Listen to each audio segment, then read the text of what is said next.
than an interactive up until we get into the actual adventure. And just keep in mind, I mean, I will say, after reading through this, it's supposed to be a murder mystery. Less of a mystery than I really thought, because a lot of it's... I'm just saying, we're gonna see how Scooby-Doo this is.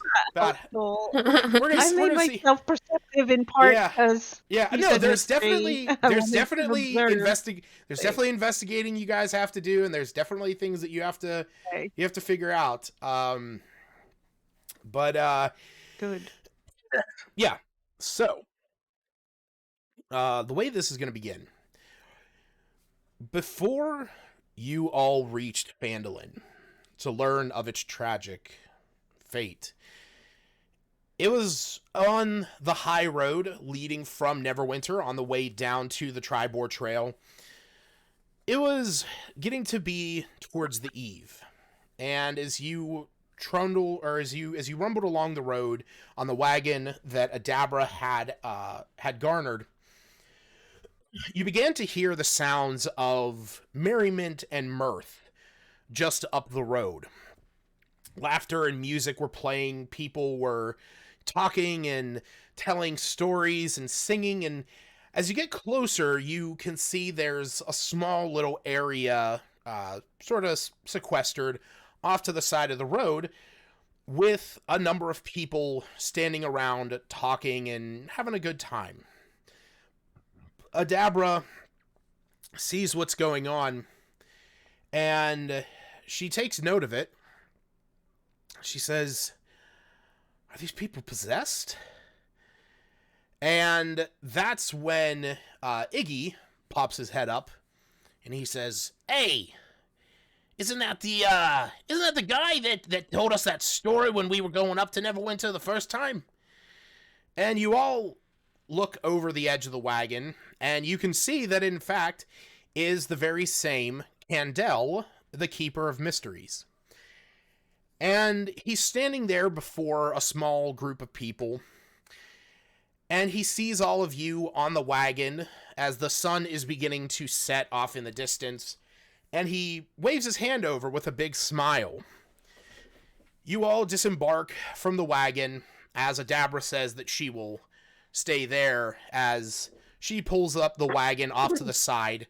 Sun about to go down. She figures it's a good time to rest the horses anyway. You all step up to the small crowd that's in front of Candle, and he sees all of you coming up, and he takes note of you, and he says, "Ah, I see familiar ears have found their way to my tales once again. It has been a few days since I have seen your faces, but I see that you have come for another story. Well, please, take a seat, and let me enrapture you in a new tale." And as the sun is slowly creeping below the horizon, off to the west, over the Sea of Swords, Candle waves his hands, and you see a fog and a mist begin to form up around everyone. And he says, "Come one, come all, and listen to the tale of a young girl who was cut down before she had a chance at true life, as I tell you the tale of Sarah of Yellowcrest Manor." And as this fog you all begin to listen, and the fog fills your lungs, and your eyelids grow heavy, and your heads grow foggy. And yes, I understand there are elves amongst the group, but this is all for story. Is there, though? And you all begin to slowly close your eyes as the words of Candle fill your ears. And as the darkness creeps in, you see a scene before your closed eyes. that of a walled-in keep. One that seems a little familiar from the last story that you were told by Candle. As the camera sweeps across the sky, viewing the towers and spires of Candlekeep, it begins to crane down into the streets. You see people going about their business. You see folks wearing robes, carrying books, stacks of books around. You see folks selling wares, talking with one another. The camera dips and dives through the streets around people going about their business until it eventually slows and pans to the left, viewing the doors of a large library. As the doors open, the camera moves in to the library, past a elven woman sitting at a desk, going through a stack of books, and into the stacks of the library's archives. As the camera slowly creeps about the stacks, it pans across our five heroes of the day. You see an elven wizard standing there looking through the books, a magical light floating above him as he fingers his way through the backs of pages. You see a fire genasi wearing armor, standing there with a sword in her hand that is emblazoned with fire, using it to light her way through the stacks, looking at the backs of all the books.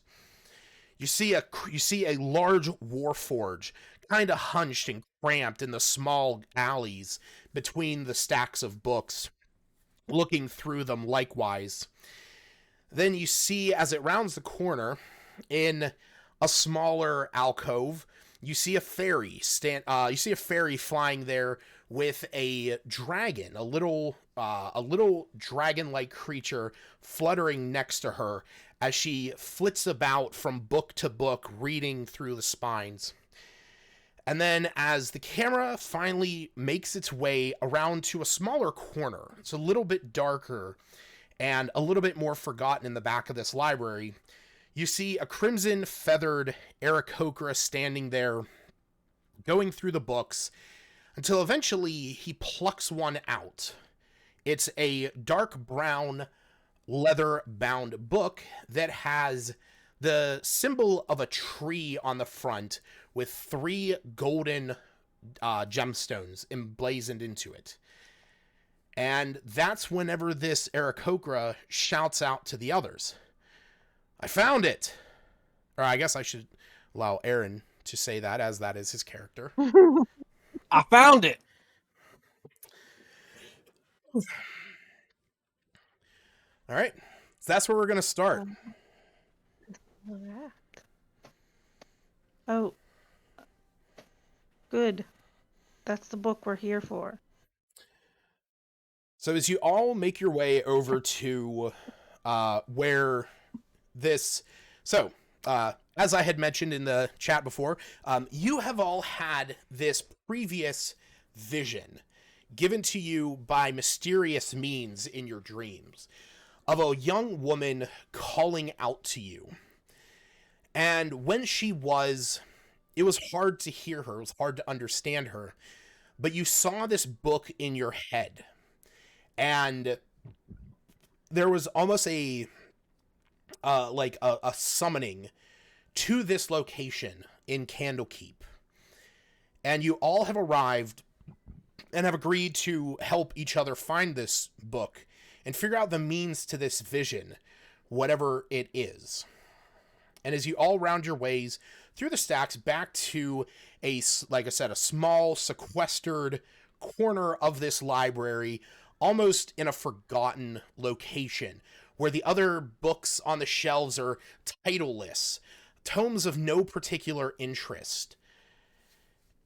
And as you gather around, and you, the Aarakocra, as you open the book, or actually I should ask, do you open the book?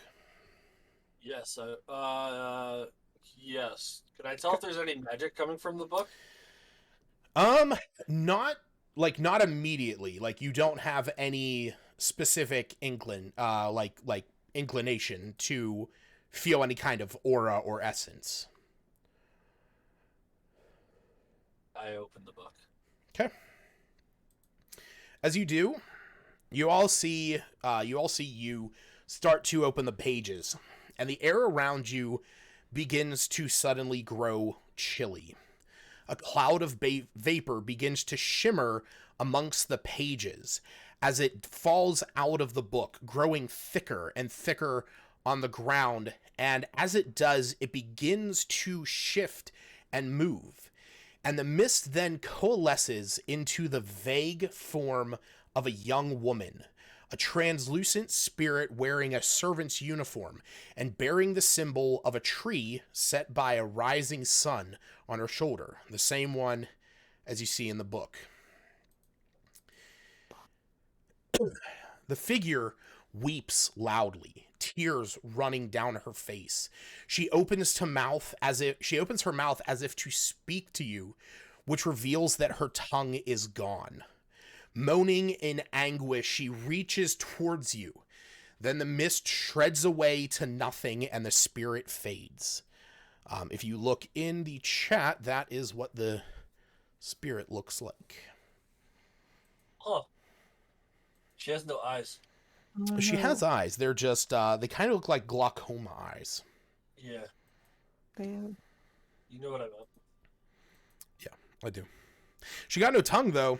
But, oh, yeah. That's a problem. No. So, More room. Oh, no. Oh, Why yeah. did I say that? Well, I'm an Aarakocra, so Did you bite it off?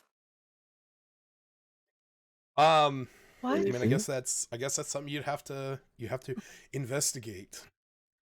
Her tongue. Isn't he a So, Aarakocra? Yeah. is there anything in the book that explains So, who she is or so where to do find? you start going through the book, or do you what do you do with it? yeah, I'm gonna start going through the book, see if there's anything that I would recognize or that I have been told about the book. Okay. So yeah, as you all watch, as you begins to go through the pages, you're all able to get a look inside of this. The book is, as I said, a leather-bound book with brass corner fittings that are intricately carved, and it has a brass clasp that holds the book shut.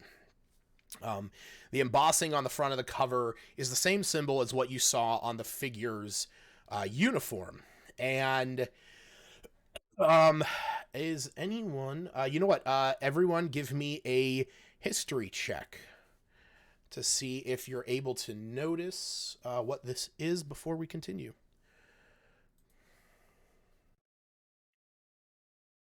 $19. Well, Oh, I was also messing around last night with this. So apparently, the D&D Beyond mobile app now updates in real time with all of your hit points and stuff. It's fucking beautiful. Yeah. I think I saw an update about that. I don't use mobile app though. But it's good. Yeah, neither do I. Fucking hate it for the most part. yeah, buddy. All right. So, what is Glimmer's background? Okay, she's from the Feywild. All right. Yep. So, Glimmer, Albina, and Smith, as you is holding this book, you all take note of the symbol on the front of it, as well as the symbol that was on the girl's clothing when she appeared. You recognize this as the seal of the Yellowcrest family, a sort of a recognizable noble family of Waterdeep. Okay. Um, Okay.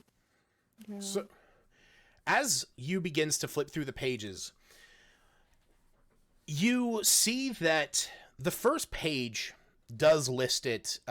It says Sarah of Yellowcrest Manor, written in a very well-penned script.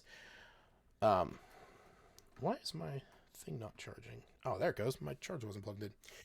But as you start going from page to page, you begin to see that the first part of this book appears to be a mixture of writing exercises and drawings. The earliest pages in the book bearing nothing but repetitions of the name Sarah, written in a harshly scribed script. After that, you begin to see that most of it is household chores written down, lists of activities, shopping lists, and various names of sorts. But about a third of the way through this book, you see that it becomes a diary of sorts. That it is the first-hand account of a person named Sarah, who describes herself as a servant in the Waterdeep Manor of Lord Vialis Yellowcrest and Lady Maria Yellowcrest. As you're flipping through, reading some of these pages, it's all written in common. You recognize that most of it is talking about her daily obligations and kind of the life at the manor. You see that in this book, Sarah often writes about Lady Maria, who she describes as coming from a poor family, empathizing with Sarah's own lack of education, and that Lady Maria took a genuine interest and grew affection towards Sarah, leading her to teach the young servant how to write and giving her the leather-bound book as a diary. As you continue reading through, you get about, say, 3/5 of the way through the book, and you see that towards the last few entries, they're dated just over about 5 years ago. And there's a slight change in the tone of Sarah's writings. Strange conduct being,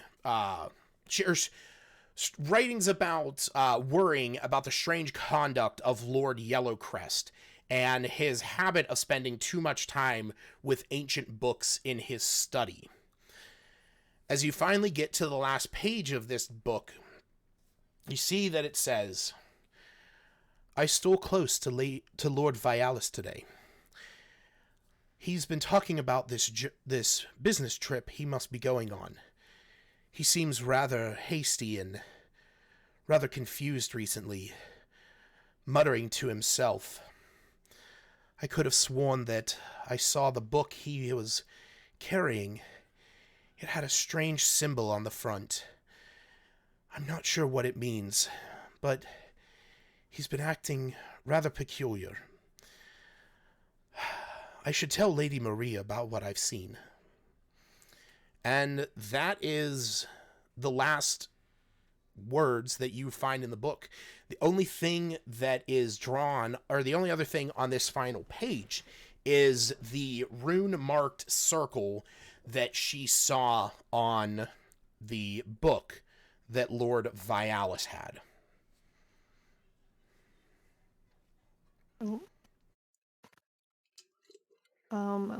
Do any of us recognize this symbol? Anyone who wants to check, who has proficiency in the Arcana skill, go ahead and roll an Arcana check. Do we have to be proficient? With the very specific of this one, yes. Q Smith. Oh, Jesus Christ.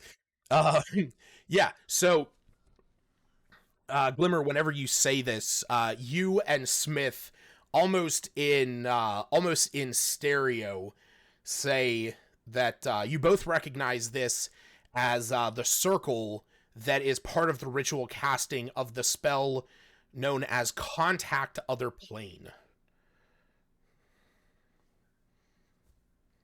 Oh. That Oh. doesn't sound good.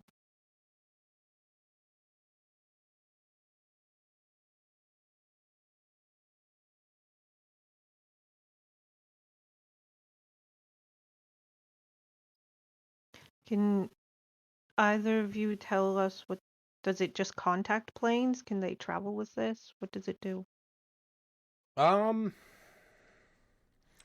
gonna say that since Smith rolled a little bit higher, I'm going to say that he is aware.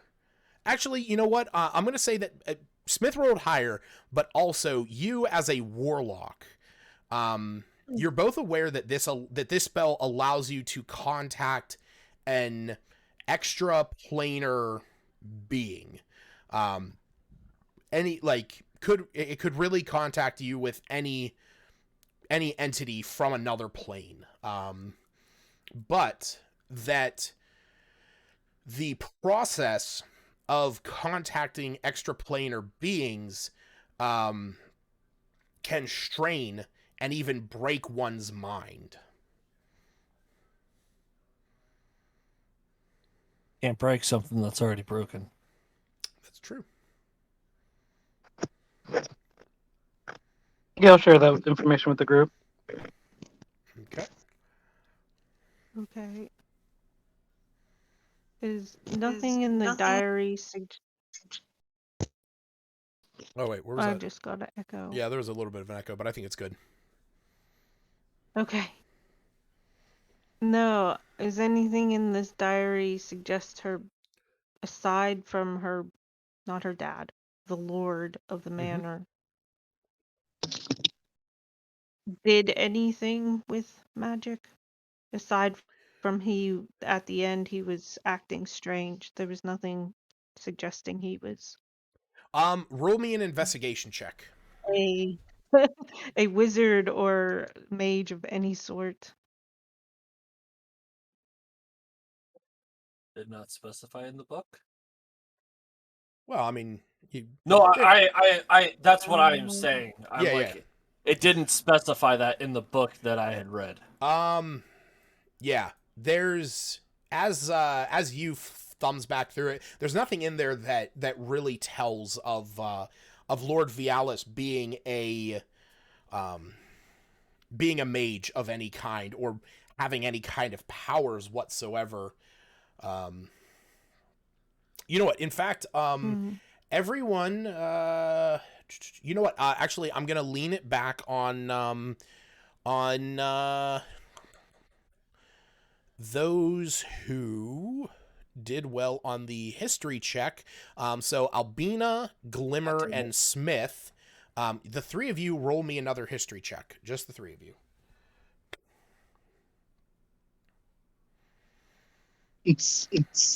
Oh man. Fuck you, Smith. Jesus So close. Christ. Good job, Smith. You know your history, apparently. He's definitely built for it. Yeah, he is. Fucking asshole. All right, there we go. Okay, so I'm gonna say that Smith, and this kind of does this kind of makes sense within the lore of this story. Your character is actually fairly familiar with the goings on of Waterdeep. That's within this this canon. That is where you spend a lot of your time researching your own your own arcane studies. But you know that Lord Vialis Yellowcrest was actually he was an owner of a handful of businesses down in Waterdeep. That you know the unfortunate tragedy of Yellowcrest Manor. That you heard about this a few years back, but about 5 years ago, you had caught word of this horrific tragedy that took place in Waterdeep at Yellowcrest Manor when it was revealed that Lady Yellowcrest and her 3 children, alongside the 4 servants in the house, were found dead. At first, the obvious question came about, but it was found that Lord Vialis was away on a business trip at that time. And when he came back, he was, the reports say that he was so distraught that he shut himself away from all contact for about a 10-day. And then when the bodies of the servants were laid to rest in the cemeteries of Waterdeep, he had actually requested that his family's remains be kept with him so that he may bury them in a private plot just outside of town, where he had his family had a smaller country home outside of Waterdeep proper. From that point, the whereabouts of Lord Vialis kind of go dark as he sort of disappeared for the case. A lot of people who talked about him and reported on this talked about his distraught nature, that he seemed incomprehensible, and that the death of his family weighed so heavily on him that he retreated from Waterdeep to find solace in the country. So, is that where we need to go? To the manor? Kind of out of game. We're in Waterdeep. No, you guys Or are in near it? Candlekeep. Waterdeep But is just is it near? Waterdeep is like just a few days south.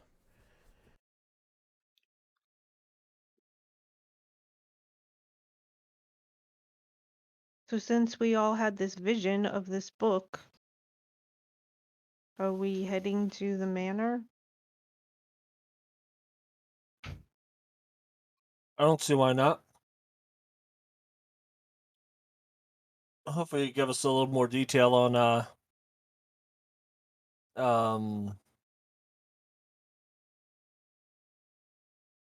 oh fuck, what's his name? Lord Vialis. That person.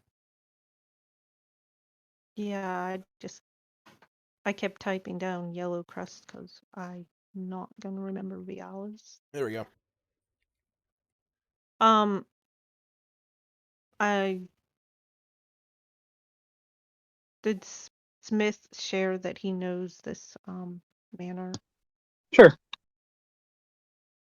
Sure.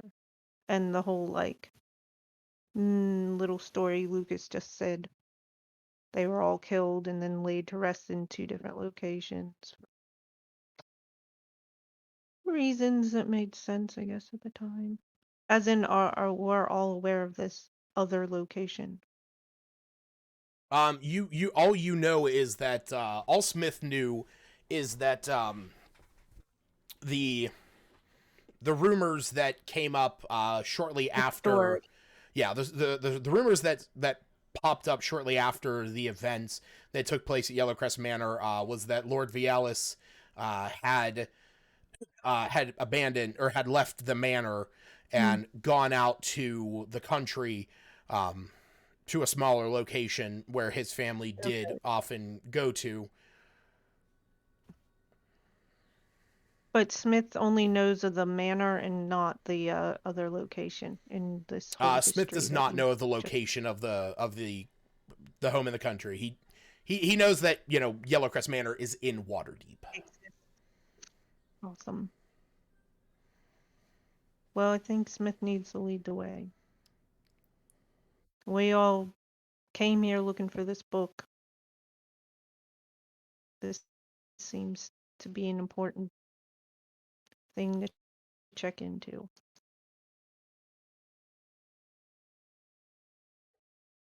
All right. Yeah. So what is everyone doing at this point? Can I take this book with me? Yes. I mean, you Good question. could ask the like one of the avowed, like the woman who's working in that library. I am going to ask the. Let's anybody create a who- diversion and fight over the book, and then someone steal it. And let's Oh. make my It's mimcat can very- be the pretend to be the book for until we leave. It's Can I cast so minor highly illusion just- secured. Minor illusion. Yeah, I think we should book. break some windows I while put we're it at back. it. Like whatever windows there are, just break Such them a all. highly secured place. You'll be arrested, Albina. And shoot some The fairy is some flying away with fireballs. her dragon. Who Just let the maybe. war cleric into the library? I Or we can We, have my cat take off with the book in its mouth and just like, and then I'll start like shooting flames. I'm Like, no, sure- Rafa, get back here. Can I One just of us use with minor illusion precision to should be kind of able like to ask hide for it? the book. Who's in on it? Let's do this. Smith, you want to flame throw something? Lucas?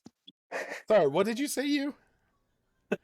Can I use minor illusion to like make it disappear?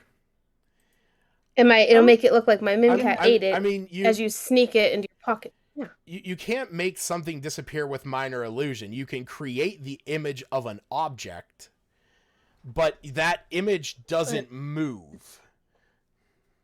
Do we Fine, Good. I'll We'll just- put generally the image in your hand. My mimcat will jump up, dive, and bite it, and then someone will hide the book and we'll take it. generally are we aware? I mean, to get into Candlekeep, I presume they tell us all the rules. I mean, Is it did they tell us it's possible to borrow a book?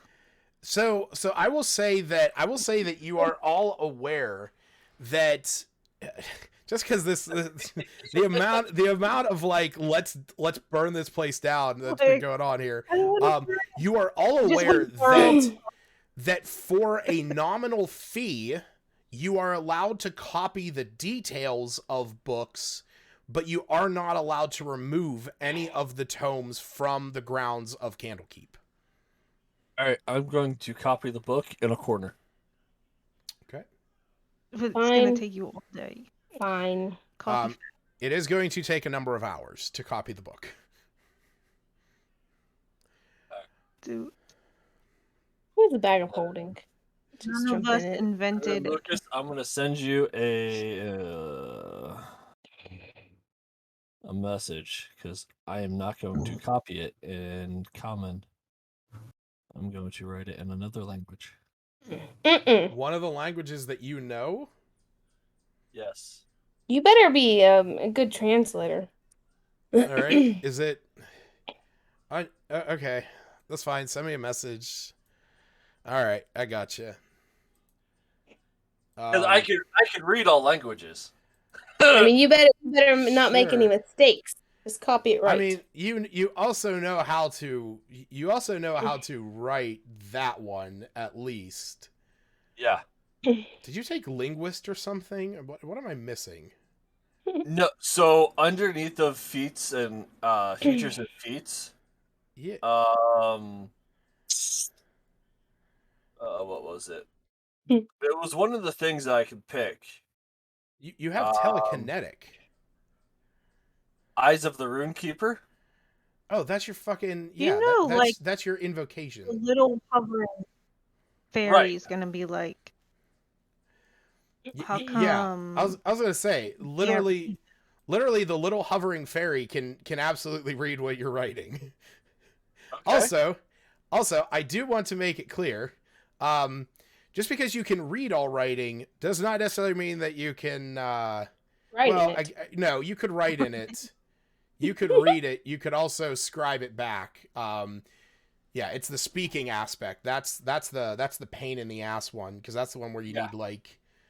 But yes, I will say for the amount of time that you spend, Glimmer, you are very well able to read what he is writing. Well, I just wonder why you're not putting in common. We have a common goal. Yeah. But wouldn't it be more valuable if we have a book of this magnitude in another language? Also, Maybe. what if it ends Can't up in we- the hands of the wrong person? Yeah. Oh, that'd be It's just a diary. But still. I mean, Um, obviously important. And my Ghost Mimcat is gonna attached take to the form of his copied book. It's gonna be like in my pocket, just like rolled up with two eyes just hanging. okay. Okay. So yeah, we're gonna Mhm. we're Just gonna wish say I you had you spend a number speed of it up. hours. You spend a number of hours writing down the contents of this book. Um, I will Rafa's just say watching you. I will say as you go through this, as you go through this,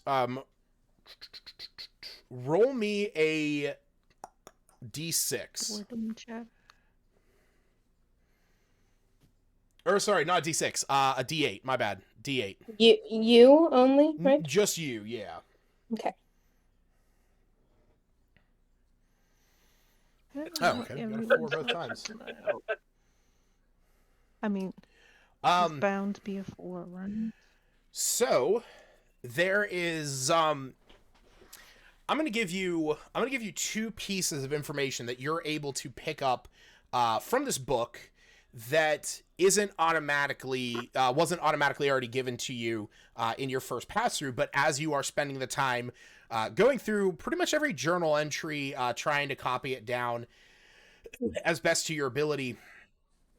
But you did learn that Yellowcrest Manor stands on Delzorin Street in Waterdeep's North Ward. In fact, there was at one point a map leading to the number of businesses in Waterdeep that was owned by Lord Vialis. These being a few tanneries as well as shoemaker shops. But the two pieces of information that you gain from this of interest is that Lord Vielis had a very close business associate who was an elf named Farrell, who visited Lord Vielis twice a 10-day. And the other thing is that you notice in a few entries that Sarah actually had a romantic relationship with a young squire named Vekin, who lived close to the manor on Imar Street.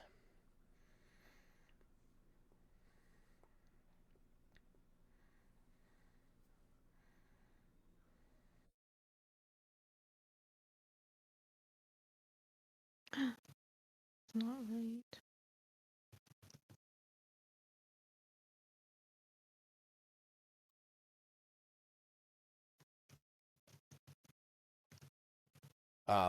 So with that, are you guys once the book is copied, and we're gonna say that within the realm of this story, you had to pay a nominal fee, but again, money doesn't really mean much in this unless you're buying equipment, because I'm not playing that fucking game. But yeah, you're able to copy the contents of the book. I'm also going to ask if there has been a lot of people interested in this book over the years since it's been here. The library, or the avowed librarian, she looks at you as you bring it up, and she says, "Well, honestly, I can't truly say that anybody's really bothered with it." She takes it. She takes it from you, and she rests her hand on the front of it, and you see the symbol of the avowed. She has this. She has a symbol on her that you see it glows, with a dim light, but she kind of looks. She puts her hand on it. She says, "Well, I can't say anybody's ever really come in and tried to question about it or anything. It's doesn't seem of grave import, but it was brought to the keep. It's brought to the keep about 5 years ago, there was an apprentice mage from Waterdeep, who bought the book in a street sale. I believe it was a part of a collection once owned by the renowned Yellowcrest family, and she gestures to the symbol on the front. He actually presented the book as payment for entry into Candlekeep.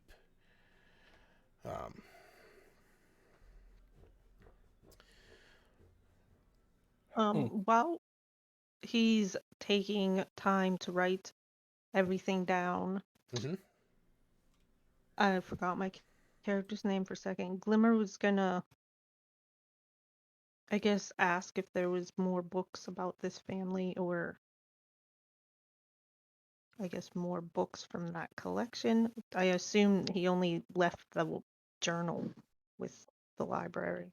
Well, she, when you question the avowed about this, she writes down on a piece of paper a location of a book in the library, and she hands that to you, and she says, "If you're looking for anything, I think you might find something on it, but the most details about the situation were pretty grim. The only book we have in here is going to be on the noble families of Waterdeep, but regarding that tragedy, I mean, it was pretty notable. Lord Yellowcrest was away on business and returned to find his wife and children and the 4 servants brutally murdered. He was shocked into a deep depression and left Waterdeep to be alone in his grief. The Yellowcrest family had a good reputation, and there was never any hint of issue within the family. But rumors as they are, they did spread quickly by members of the city guard after investigating the murders, hinting at some strange cult activity. But unfortunately, the details of the tragedy were never revealed. No suspects were ever identified or charged. Hmm.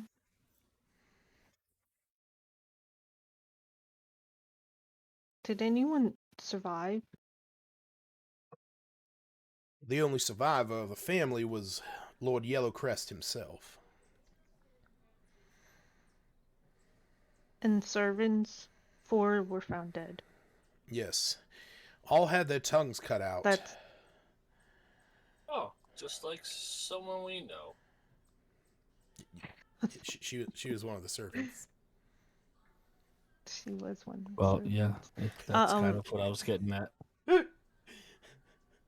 But that was the whole, like, all the people who were living there were all murdered. No other servants. Correct. Yeah, no one else was present there, and those were she, like, you know, so those were the only ones that were there. They all perished that day.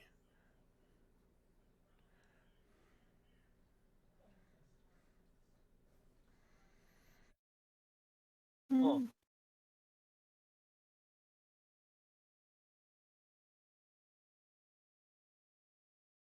There's no notation anywhere. Okay, kind of out of game. Mm-hmm. There's not, like, newspapers. They didn't list the family's names. I mean, The this isn't servants' like a names this or anything. this isn't the Like, Waterdeep Public Library. This is Candlekeep. This is where, like, no, I great know. tomes are kept generally. No, they don't have I newspapers or understand. anything like that.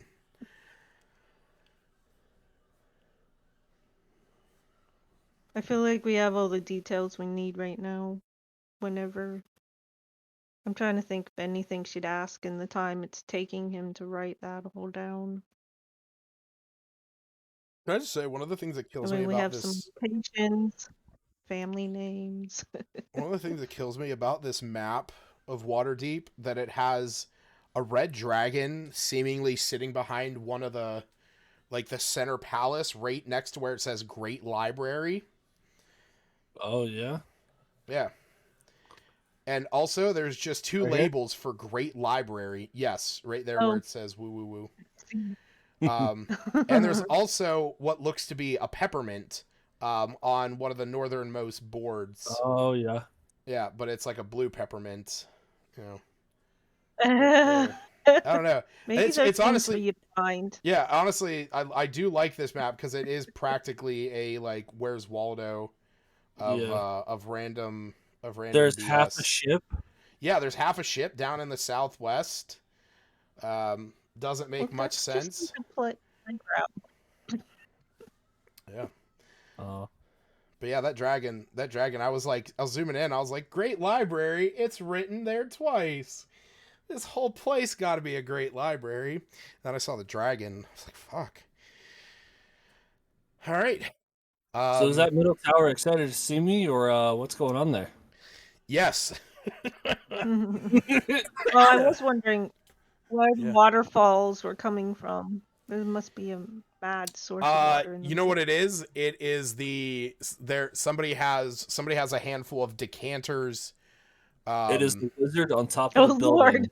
Yeah, no, it's decanters of endless water where somebody spoke geyser, so it is now forever going to produce 30 gallons of water. God. In fucking action. Decanters of endless water are grossly overpowered and they're uncommon. It bugs me. It really bugs me. A geyser, 30 foot long, 1 foot wide. Oh, I'll show you my 30 geyser. gallons of water. And it's a bonus action to aim it at a creature to deal damage and knock them over. I just realized all my spells are actions. Yeah. I have 2 reactions and That's because you have to use, that's because your reaction, I mean, you have Misty Step, but all of your higher level things is because of your Staff of Power, which you have to use an action to use the points within it, to use the charges. Yeah. So yeah, that is one of the main reasons why it definitely. Mainly looking at like my cantrips. Yep. The all 7 that I have. Oh yeah, all of your Warlockian cantrips are actions, which means 8, right? Ow. Yeah. Oh, no bonus actions. I was trying to look up cantrips that are bonus actions. There's not very many. No. Anyhow. Are Are we ready? Did you finish writing? DM, did I finish writing? I think the You DM can't handle it. No, it's the stupid fucking joke I heard before. It was why did the wizard have a low dexterity score? Why? Because he can trip. Oh, so fucking stupid. Are you streaming, Lucas? I am. I'm absolutely streaming. And I'm hosting We can have him. this forevermore. Oh God, what a stupid ass joke.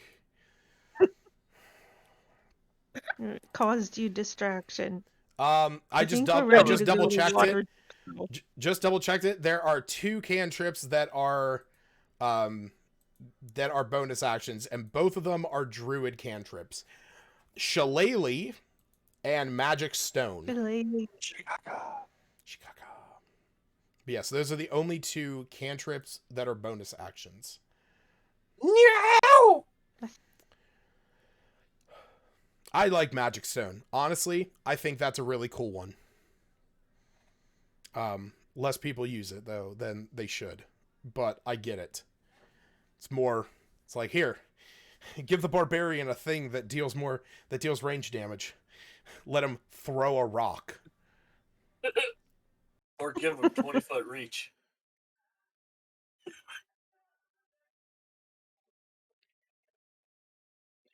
Oh God, no. No what? No, yeah, no. I don't Right. think Lucas heard me. I did hear you. It was about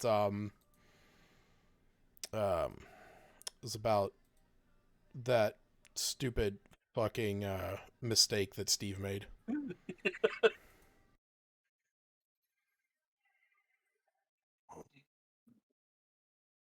You didn't fix any of your fucking people, dude. Who, me? No, I'm looking at fantasy football right now. Oh God. No. Okay. Yeah, one of the guys How that's about in we the follow league. Smith for Yeah. Yeah. So water? I don't have a map for Waterdeep. Just gonna outline that real, Well, to the manor. real quick. What's the map I've been using? That is a map of Waterdeep. Do you want it? No, it's not necessary. I don't actually need What's that? a map of Waterdeep. I don't have a good one, but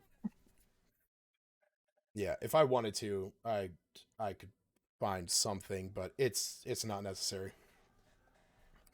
So, yes, with the information written down, you deposit the book back on the shelf, and oh hey, look at that! That is North Ward. Yeah, that's really the only thing that's kind of important. So as you guys descend down to Waterdeep, the journey there is mostly uneventful. As you arrive in the city, Smith, you are aware of where Yellowcrest Manor is. As stated before, what was found in the diary is that it is on Delzorin Street in the North Ward. So it's not overly difficult to locate. And upon arriving, you see that the manor is now occupied by a new family. As you see that the nameplate at the front of the walkway leading up to the manor now lists that it belongs to the Falgarst family.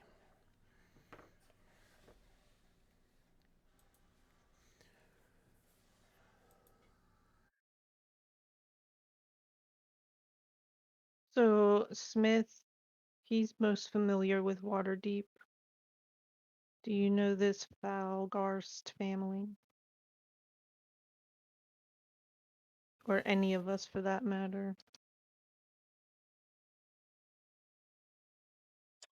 Smith, if you want to roll a history check for that.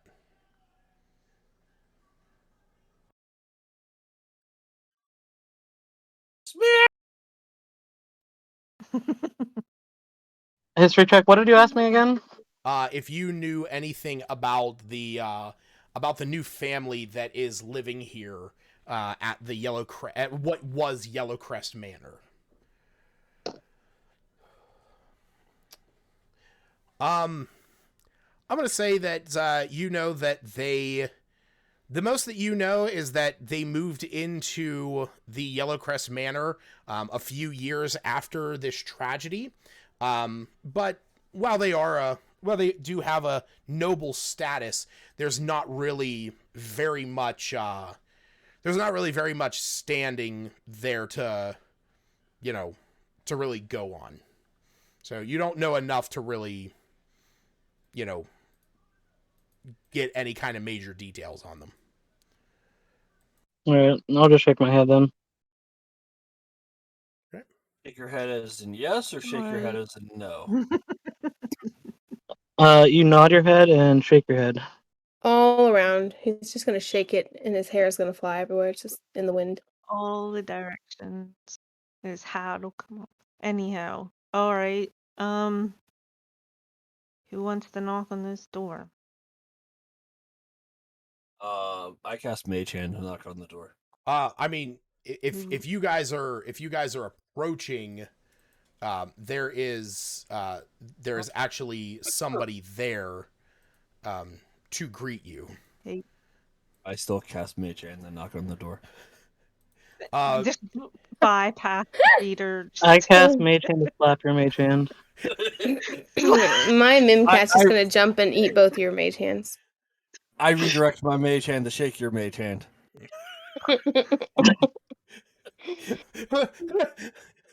You do like an awkward fist bump, but one of you is trying to do a fist bump and the other one's trying to do a handshake. So it's just this really like awkward punching of a hand. This is ridiculous. Glimmer's gonna walk up on the dragon and introduce herself. Then I'm just gonna say, I just found a map of Waterdeep that the picture is 6,000 by 5,200 pixels. It is massive. It is massive. Holy cripe.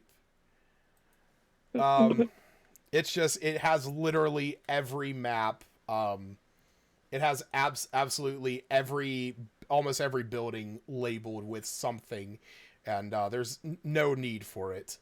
But I love that it exists. Got every inch mapped out. You should save it into the P5 chat. Send it into there. No, send that shit to me, Lucas. I want it too. I'll. What? Okay, it's a huge file. I actually don't know if I'm gonna be able to. I legit don't know if I'm gonna be able to send it to you. Just send me the link. That'll be fine. Oh, I guess that is something I could do. Here you go. It's on a Reddit page. Yeah, Lucas. God. It's from a Reddit page that says, "Map of Waterdeep I made with locations added all in one place." Nice. But I did check this. I do not see Yellowcrest Manor on here. But we know that it is on, what did I say? Delzorin. Yeah, Delzorin Street. So, being the little prick that I am, I'm gonna try and find this later. God knows I don't have the patience to do it now. What was the name of the manor? Yellowcrest. I looked at all the things there. It's not on there, but you'd have to look in where all the all the North Ward and find Delzorin, but I don't even see that. And oh yeah, there it is. Bam, Delzorin Street. Found it. Right here. Great. That's wow. Look at that. And we're in front of some dude who is probably like, why are you mage hand slapping each other? Now you're in front of this dude as you're all standing around, like staring around, looking around. Security. And it's like, what are you doing? What are you doing? All right, here we go. You don't want to know. We're gonna save this. We're gonna load this, and we're gonna present this map. And there we go. There's the map of Waterdeep. All right, and there's Delzorin Street. Bow, there we go, right next to Troll Skull Alley. Yeah, so as you guys approach this manor, you actually see that standing out front of it is a well-dressed, or standing at the front door is a well-dressed butler. He's fairly short, balding, but has a warm smile and a very fine mustache.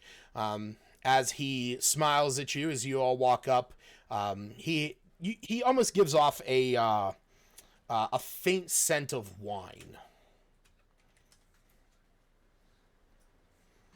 A faint scent of what? Wine. Like the drink? Yes. Yep. Red or white? Purple. I'm kidding. Purple wine. Good. Glimmer's gonna introduce herself. He sees this fairy. It's a dragon. Yes, greetings. How may I help you? Do you have business Oh, with Lord so Falgost?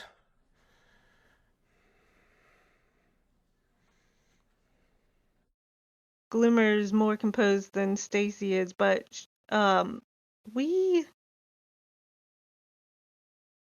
We wouldn't know what happened with the people that lived here before. That's pretty Mm. blunt. Sure. What happened? Yes, yes. We're The Yellowcrest family. Yes, yeah, yes. I'm basically. well versed in the history of this manor, and it is very tragic, indeed. The matter at hand. Um, you see, the manor's previous owners, the Yellowcrest family, were killed all in one evening. Um, though the full details were never made public, rumors hold spread amongst that Lady Maria and her 3 children, as well as the 4 servants, were all stabbed to death and then had their tongues removed. And you see, as he says this, he as soon as he finished saying this, he's like, and the only one that survived the butchering was Lord Vielis himself. He fled away from the city that day, out to the countryside, where his family had a small house out there that they would vacation at. Like a cabin? I could not speak to the size of the location. I've never visited myself. But after the murders, Lord Vielis sold the manor and all of his family's possessions and moved out to the small village out in the countryside. Yes. We have become aware of the details of this tragedy. May Yes, I quite ask sad, your is it name? not? You know if there's It's any books laying around? very sad. Well, fuck, what the fuck was his name? There it is. Falgareth? Yeah, Falgarst. I was just gonna say Fallcrest. Well, Lord Falgost has a library of his own, but nothing in there would be relating to the Yellowcrest murder. Mm.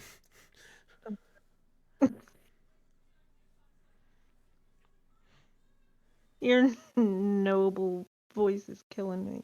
This isn't noble. This is a butler. I got a different noble Butler voice. which is still a version of nobility. They have to talk like that. May may I ask your name?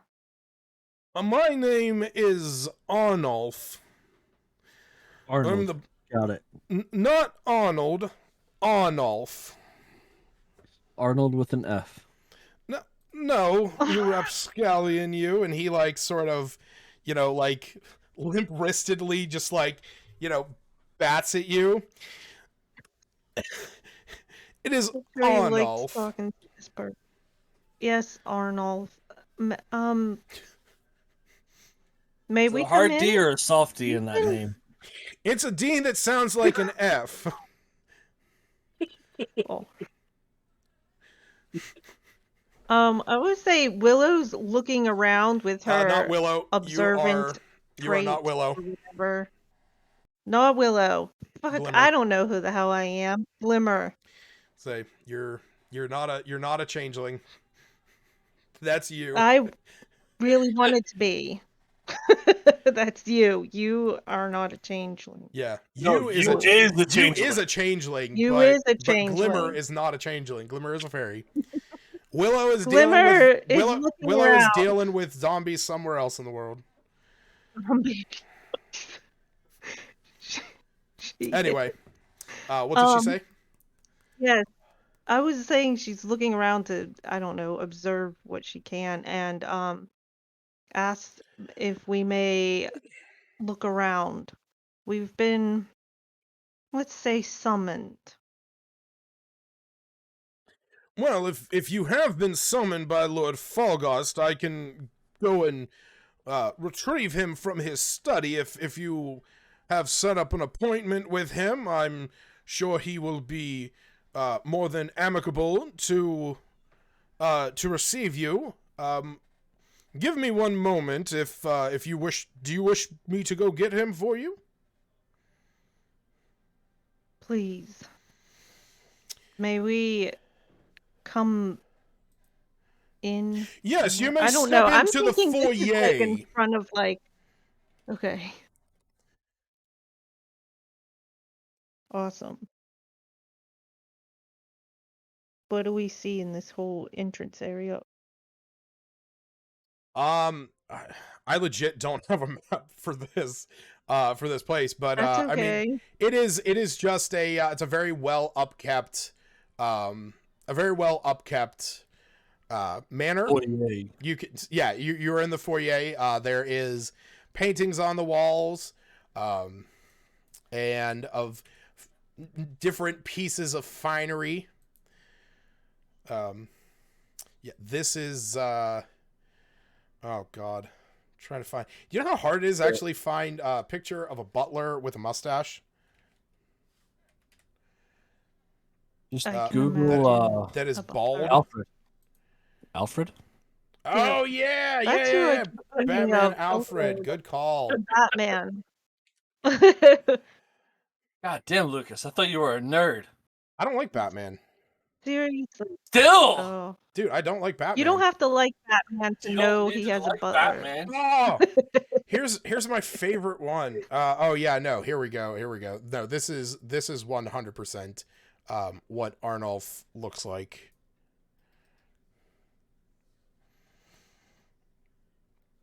Yep. Perfect. That's. So now we're in this 48. Yes. Lobby Can in we the look foyer. around? I mean, you definitely look about. There's Owen Arnold. Like I said, you can see a number of paintings on the walls. You can see that there is some fine pieces of decor, gold and silver filigreed, stuff. I honestly could not give you a perfect description of the inside of a foyer, just because mostly I know them as mud rooms. But I don't even like the word foyer. Well, I love the word foyer. But you can, like I said, you can definitely tell that they're, that the family that is here, the Fallgrass family, does have a decent amount of money. Do we see? We're just gonna wait.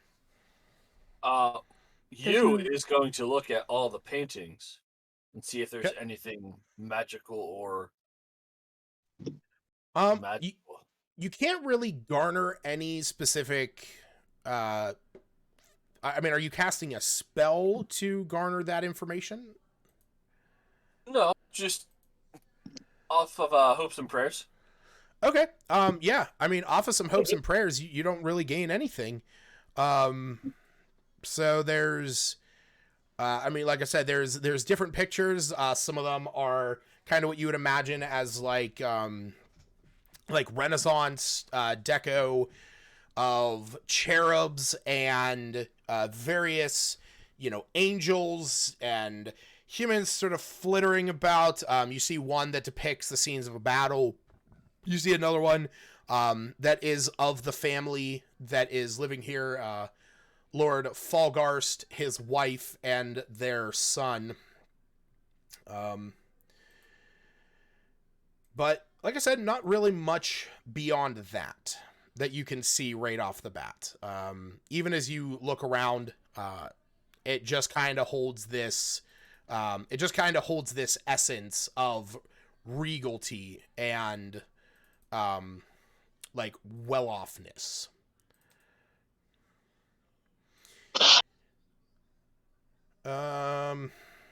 And as this is happening, you see coming down the stairs is a silver-haired man wearing green robes, who is being led out by Arnulf. And you see this gentleman that I posted in the chat. And Arnulf says, Now presenting Lord Falgost. And the man in the green robes behind him, he pats him on the shoulder and he says, "That'll be enough, Arnulf." Are there any lights in this room? Some candles here and there. I snuff them out. Okay, what are you casting? Prestidigitation. Okay. He sort of like they both look at you, and Lord Falgar says he sort of like stumbles back a bit as you do this, and he says, "What is the meaning of this?" I'll light them back up. I'll light them back up. With the same spell, or what do you have? Druidcraft. Okay. And you see Lord Falgar, he's like stumbles back again. He's like, "What is the meaning of this? Forgive us. I have no meetings that were here that I have planned today, and I do not appreciate being interrupted while I am in my study. Now, what business do you have with me, and why must you play these parlor tricks?" Well, It was not my intention to play tricks. We are here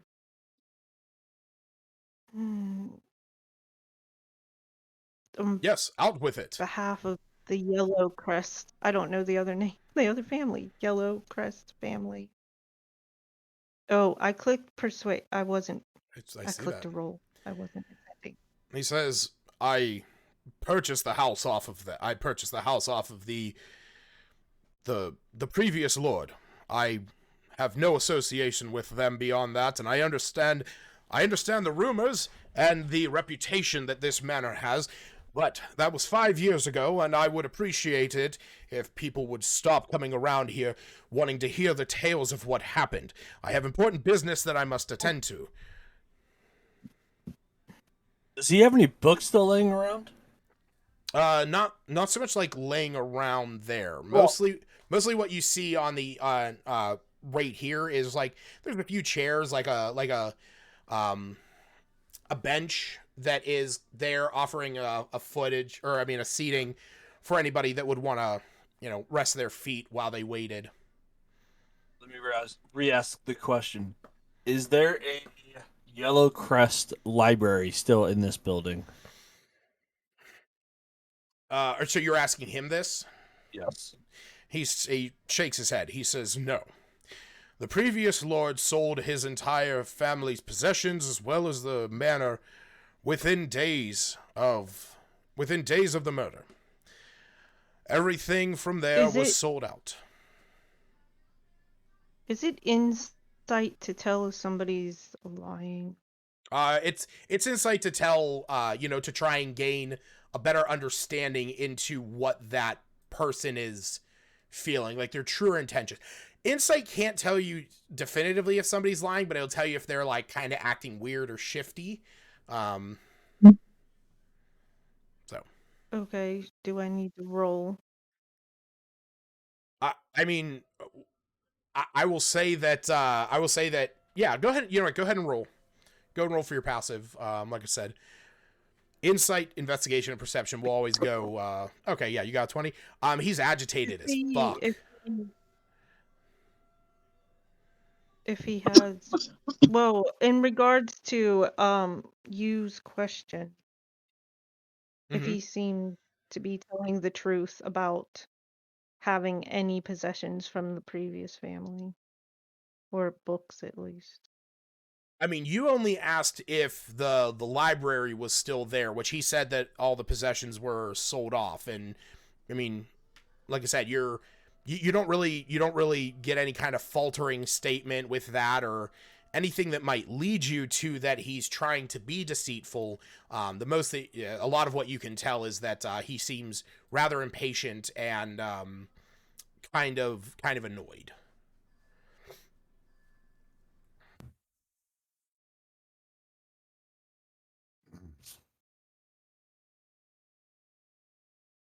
Well, I'm going to apologize to the Lord and be like, "I'm sorry. I didn't mean to snuff out your lights. I meant to do this. I'm going to change this Oh my. lights to a different color. What color? Let's go with purple. Okay. And as you change the color of the lights, can you change the color of? That's what I was looking at. I don't think I can. You can snuff them out or light them. Yeah. I don't. Yeah, you could change. You could create like a mark or like create something that fits in your hand. But yeah, that's a different spell I was thinking of. Okay. My bad. Are you Never mind. Are you thinking of thaumaturgy? Isn't thaumaturgy allow you to change the flame colors? Yes, that is it. Thaumaturgy. You cause flames to flicker, brighten, dim, or change color for a minute. Yeah. Do you do anything with the lights? No.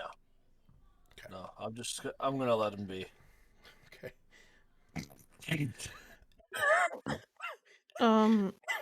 As a group of five random ass people walk into his house and you're like, I'll let him be. As a man is clearly agitated at your presence. Oh man.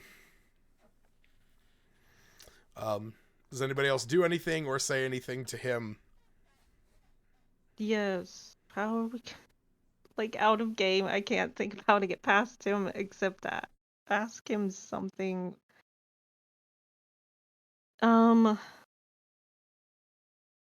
My apologies for this intrusion. But it's not an intrusion if he invites us in. It's still 5 See, Lord people. Falgar says, I never invited you in. Your butler did. Arnulf simply offered to get you out of the elements while he summoned me.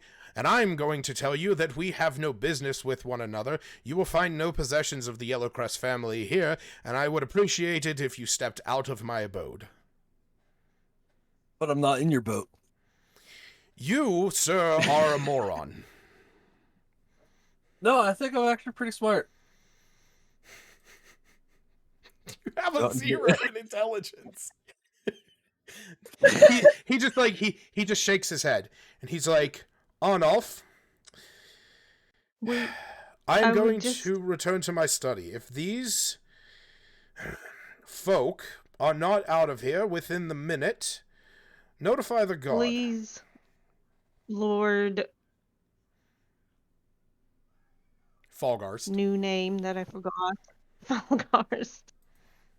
If you will, you must recognize our sense of urgency. Do you not? Your sense of urgency of what matter? Not to the previous occupants and their tragic... Who were murdered 5 years ago. Your sense of urgency seems to be a bit off, if you ask me.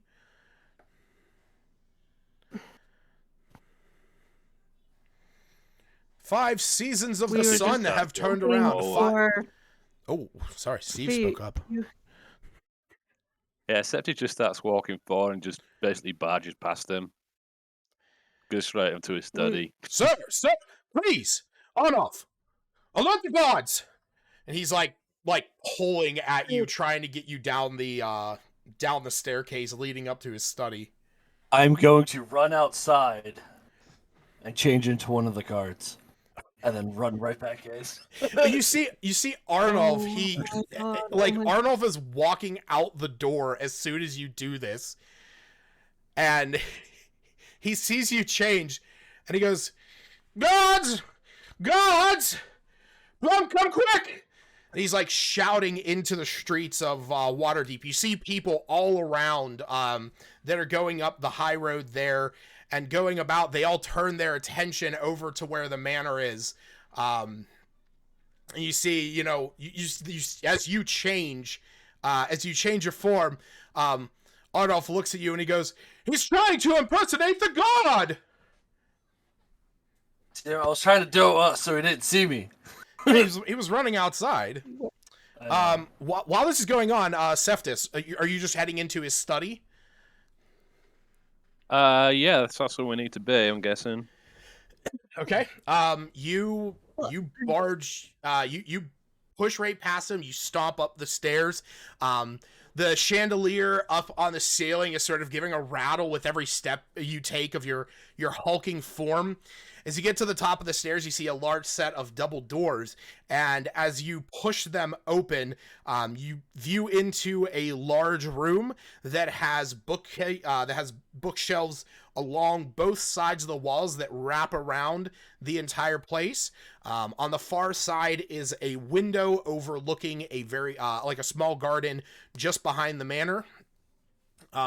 There is a desk in the middle of the room with a chair and a small lamp next to it that holds a burning candle in it. There's also a couch, a fireplace, as well as a few chairs. And then you also see that there is a like a little golden.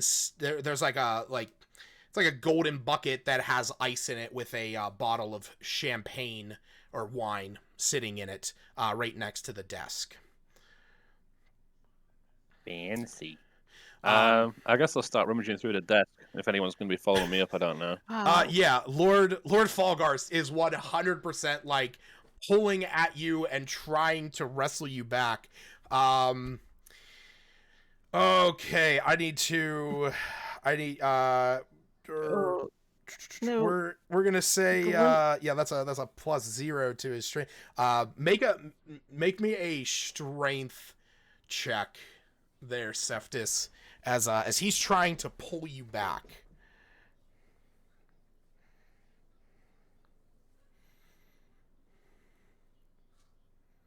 Well, check, not a save.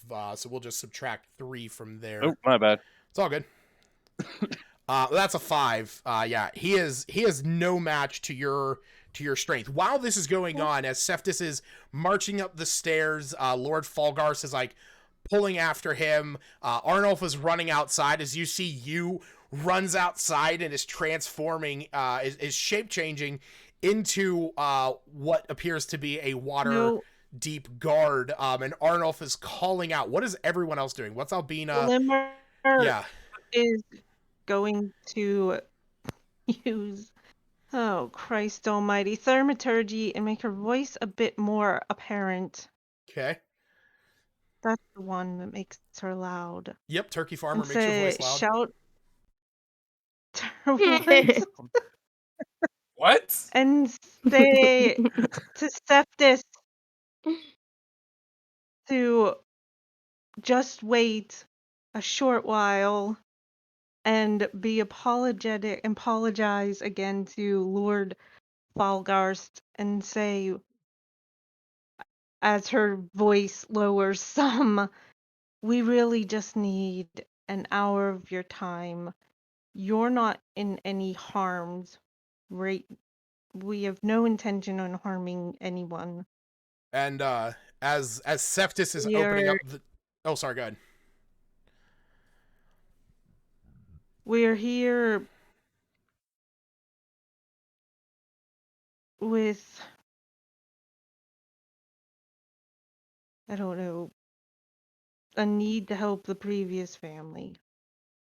We're not here to harm you. If you can spare us some of your time, we'll be out before you realize. As you say this, where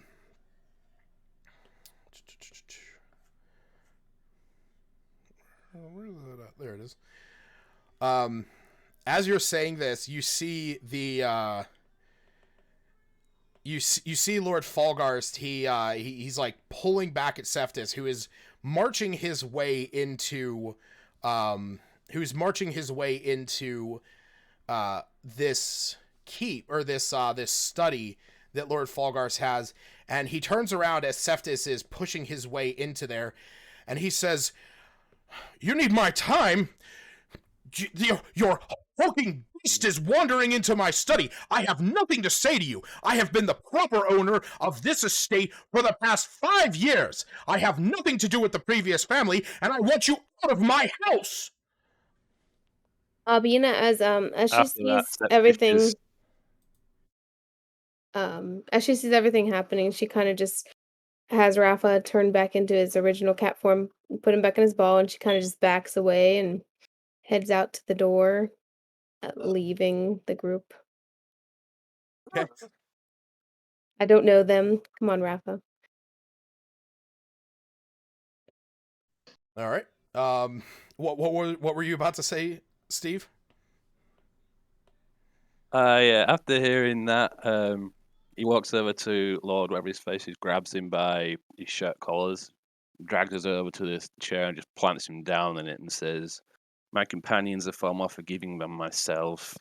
If you want us out of your space, you'd be advised to tell us any details you are holding back for us." And he looks at you and he says, I am not holding back any information. I know nothing of what happened to that family. I simply bought this in an estate sale, and I want you out of my house. These answers are not helping my patients. While this is going on,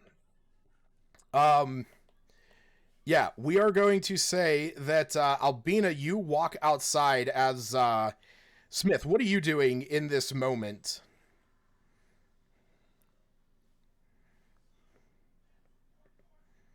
Eating. What are you eating? I'll probably be with Albina. Okay, so you're heading outside with Albina? I'll just kind of like nudge him with my elbow, like, "Hey, let's get out of here," and whisper, "Come on, you and I have more history than this. Let's move it." All right. So as you guys step out, you actually see that you is standing in the middle of the street. His image has changed to match that of a Waterdeep guard. But you actually see that a group of 6 guards is marching their way up the street. And as they do, you see the guards, they have their, you see the guards, they have their spears up, and they are all carrying shields as they're marching towards you. Arnulf is standing out there, and he's like, Gods! They are trying to attack Lord Falgost! Please, somebody help! He will die if you do not aid! You see the guards, they rush up. Those of you that are outside, what do you do? Hold on. Yep. Can I cast invisibility on Albina and tell her to stay close? As Sure. you're stepping outside. On me. On me and her. Okay. So you're casting this at a 3rd level, I'm assuming? Yes. Okay. Yeah, as soon as you guys step outside, you turn invisible, and the guards, I'm gonna say that you cast this like right as the two of you are walking outside. You see Arnulf standing there right off to the side of the manor as he's pointing to you, saying he was trying to change into your uniforms, guards, and there's a hulking monster in there that's about to kill Lord Falgost. What is you gonna do? Can we hear in this... him shouting? Oh, absolutely. He's like maybe 15 feet away from you. I was thinking because he was outside and by the street, he was much further away. If you look at the map, that I have up, you will see he lives that in a very tiny house. I mean, it's not a perfect depiction of it. This is just Manor house is supposed to be tiny, huge. Anyhow, it's helpful. The map's helpful. You is going to try to use persuasion to talk to the guards and say that I am one of you. I am one of you.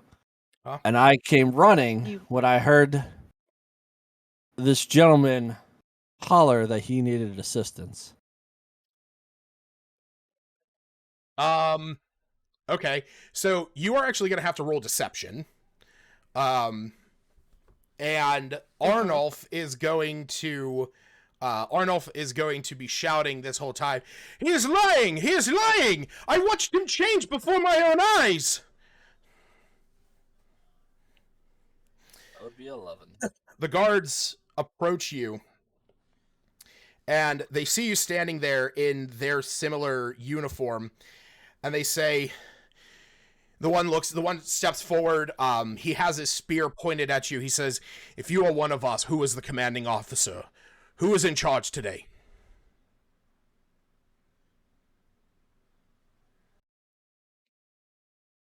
Ah. God damn it. Can I do a history check to see if I know? I'm gonna make you roll with disadvantage for this.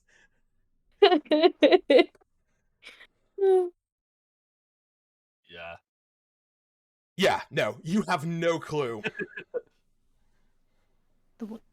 You should You'll just just say faint. it's, Just faint on the ground. It's Captain. You see, Says a name and just puts his hand over his mouth. you see that he looks back at the others and he says, "Watch him." And these guards, they begin to move around as one of the guards, or two of the guards, start making their way into the house. Each one of these guards, you has spears pointed at you as the other two guards make their way into the estate. It's ridiculous.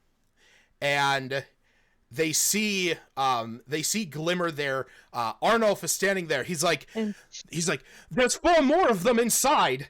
Quick, you must hurry. The Lord is up in his study, but there is a massive monster up there about to kill him.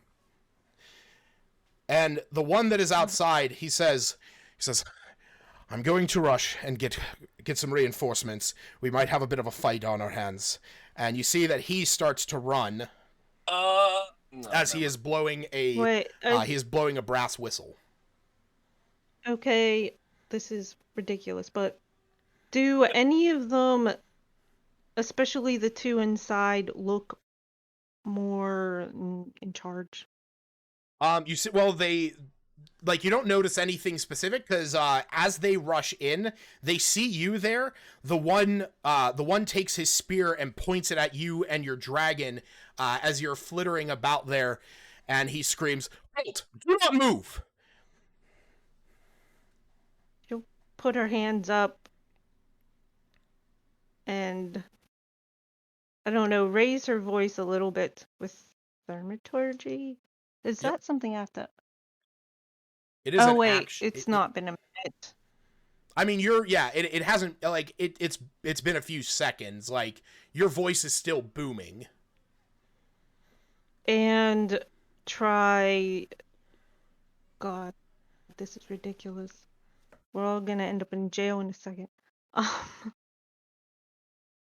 Deception with saying we're here on behalf of the other lord. I mean, it's mostly true. She totally believes they're here for the other family. They had a vision. See the guard, he's standing there, and he's, as you're saying this, the other guard runs up the stairs and sees Lord Falgar thrown in his chair as Seftis is just pulling apart his desk, going through stuff. You see Lord Falgar, he's sort of like pushed himself back into one of the corners. And he sees the guard there, and he's like, God, please, stop him! Stop him! I do not wish to die! Seftis, you turn around, you see a guard there. He has a spear pointed at you, and he says, drop everything. Stop what you're doing. In the name of the law. How big's the window in there? So I didn't get to roll for deception. Well, go ahead and roll for deception. Like, we're not here for untoward reasons. We're here. Well, definitely the one was not stopping there. The one that is down there that has a spear pointed at you. The other one was rushing up the Was stairs. going- Like, so yeah. Go ahead and roll your deception. Seftis, it is big enough that you could fit through it if you so wished. If that is what you are getting at. I was planning Mhm. on making a swift escape. Okay. Are you jumping out the window? You said the guard's already in the room with me. The guard's in the room. He has a spear pointed at you, and he has told you to drop everything and hold. Okay. The guard I guess I'll look at that. No, go ahead. I was gonna say, the guard that is down at the bottom of the stairs, next to Glimmer, when you say this, he has the spear pointed up, and he says, there's no other lord that stakes claim to this building. Lord, she would say Lord Yellowcrest family, not building. We just wanted an hour of Lord Falgast's time. What is Seftis doing The at this matter point? is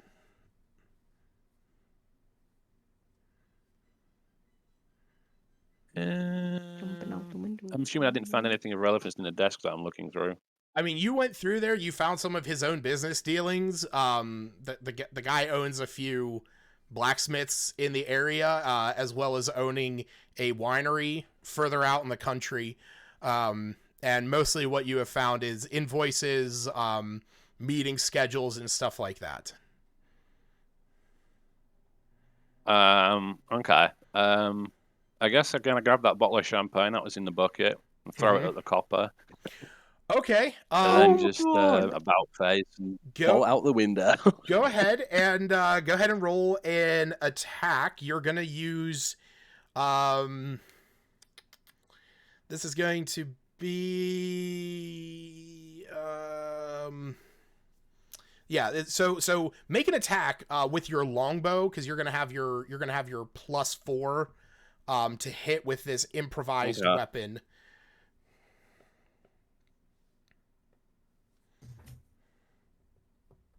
Oh God. So, and then what are you doing after that? I guess I'll about face and just bust through the window. Okay.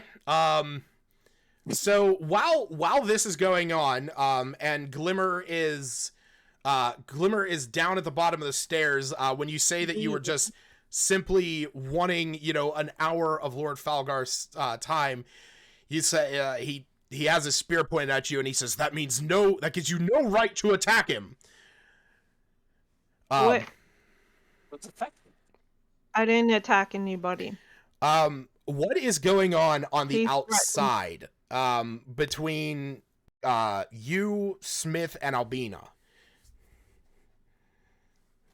Well, I guess she was going to transform back into his Eric Hoke herself.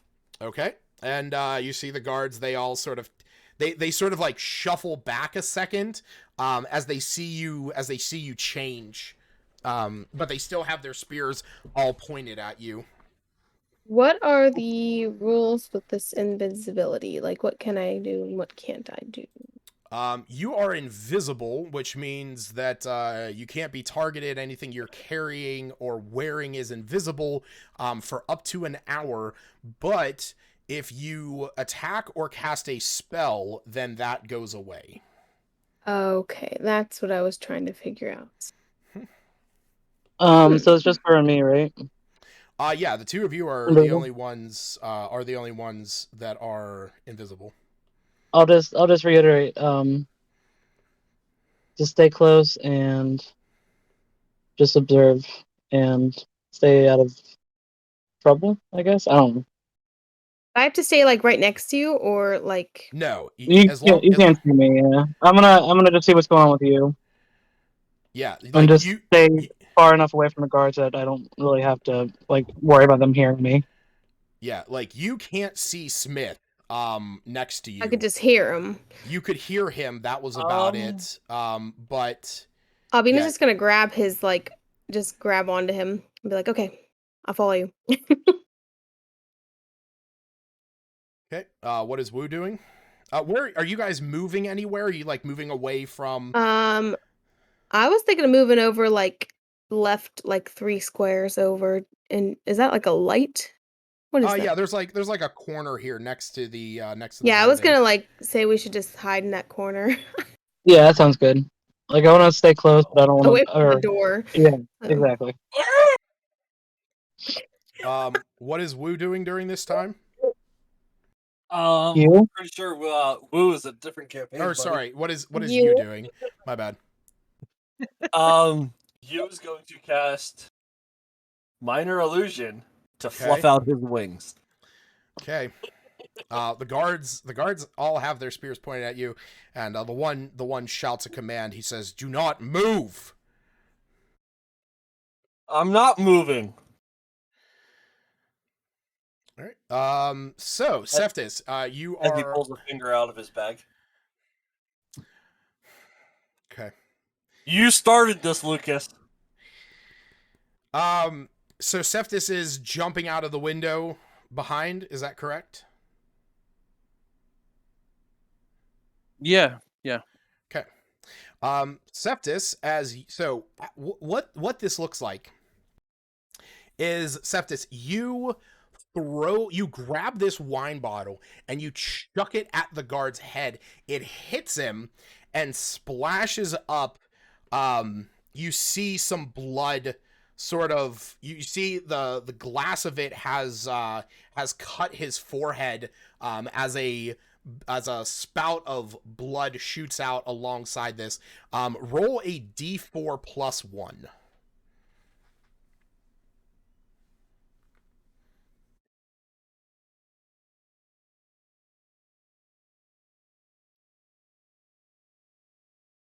One. All right. Damn. So as soon as you do this, you jump out. You jump out this window that's overlooking a small garden. I know on here it's just looks like a street, but that's because it's right next to a street. Because I don't have a better map. Because I honestly did not think I would need this map. But you throw yourself out the window, which is a story up. So I do need you to take. Why did I do it on your page? Oh well. Take 3 points of bludgeoning damage from falling 10 feet. And as you jump out, you look over to your left and you can see a group of guards making their way up the road. And same with Albina and Smith. From the west, you also see this. You see another flank of guards making their way up the road in your direction, and at the sound of the bottle crashing, and you going to reach into his bag to pull out a finger, I need everyone to roll initiative.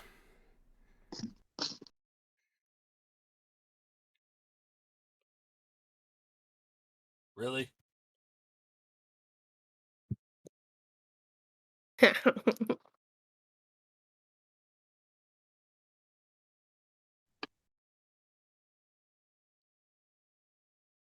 Why isn't it in there? I will be right back. Yep.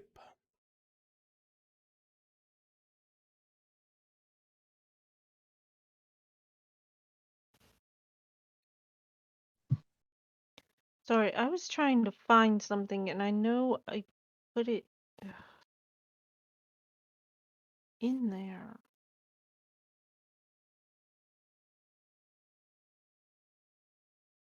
And now I'm annoyed because this backpack equipment malarkey is making me lose everything.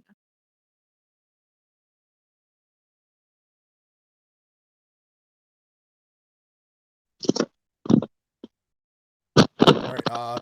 Before we start this, I'm gonna go use the restroom real fast. Yeah, same here.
Two,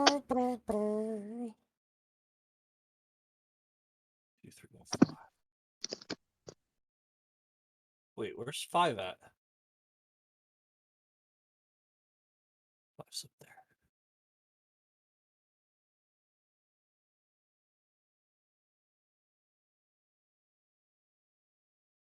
I'm sorry, y'all, for us getting into this mess. Well, a rich guy wouldn't listen to anybody. Well, I also tried to impersonate a guard, so You yeah. did. I thought I that would figured work well. diplomacy wasn't Apparently, working you very weren't fast well, enough. and I got bored. You what? What'd you say, Steve? Steve, I figured diplomacy wasn't working very well, and I got bored. yeah, Steve as a player decided to enact. Don't know if Well, Septis Septis is was all acting or not. unhinged. He He doesn't is have his unhinged counterpart there to calm him sometimes. down at the moment. Who's your Well, counterpart? All right, I'm back. Iluna. Luna, Oh. yeah, she keeps him in check for the most part, but she's absent, so So what I you're don't saying know. is you can unleash your wild side. A little bit, a little bit. Hey, All Lucas right, said Lucas, we you're in all the knew plane. each other. I Well, you all guess we knew didn't each know other each because other. you all basically met in, you all met in whatchamacallit,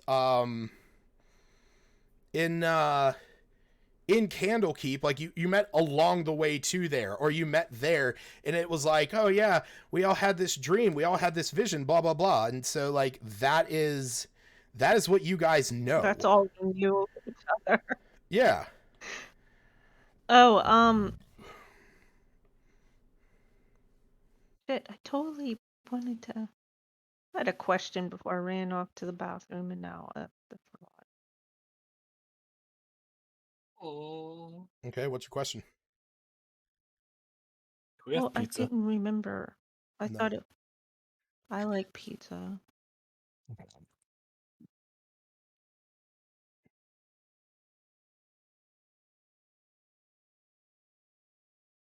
Oh, I'm like, why is God damn it. Stacy's picture, just a picture of an island and like wings.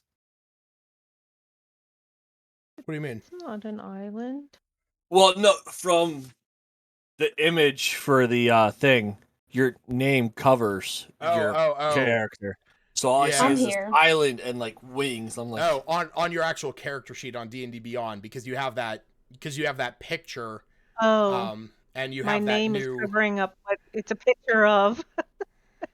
I'm just Yeah. making It's something supposed hot to to drink, be but I a can. dragon. I'm heating the water now, so I'm here, Okay. and I'll put it on speaker once I go and do that. Yeah. So we're gonna start an. Apparently, it's like guards. Yeah. If what did not Albina? solving. Oh God, Yeah. What? I'm just looking. I just saw my initiative. Yeah. Yeah, Oh, I don't have to worry. I can go make my drink and. Yeah. That's what I That's mean. all like- You're fine. One. So Cephas, as you crash out of this window, like I said, you take a few points. You take a few points of damage as you hit the ground with a thud. You look off to your left and you see a whole group of Waterhavian guards beginning to rush their way towards you. You're first in initiative, buddy. Jenkins.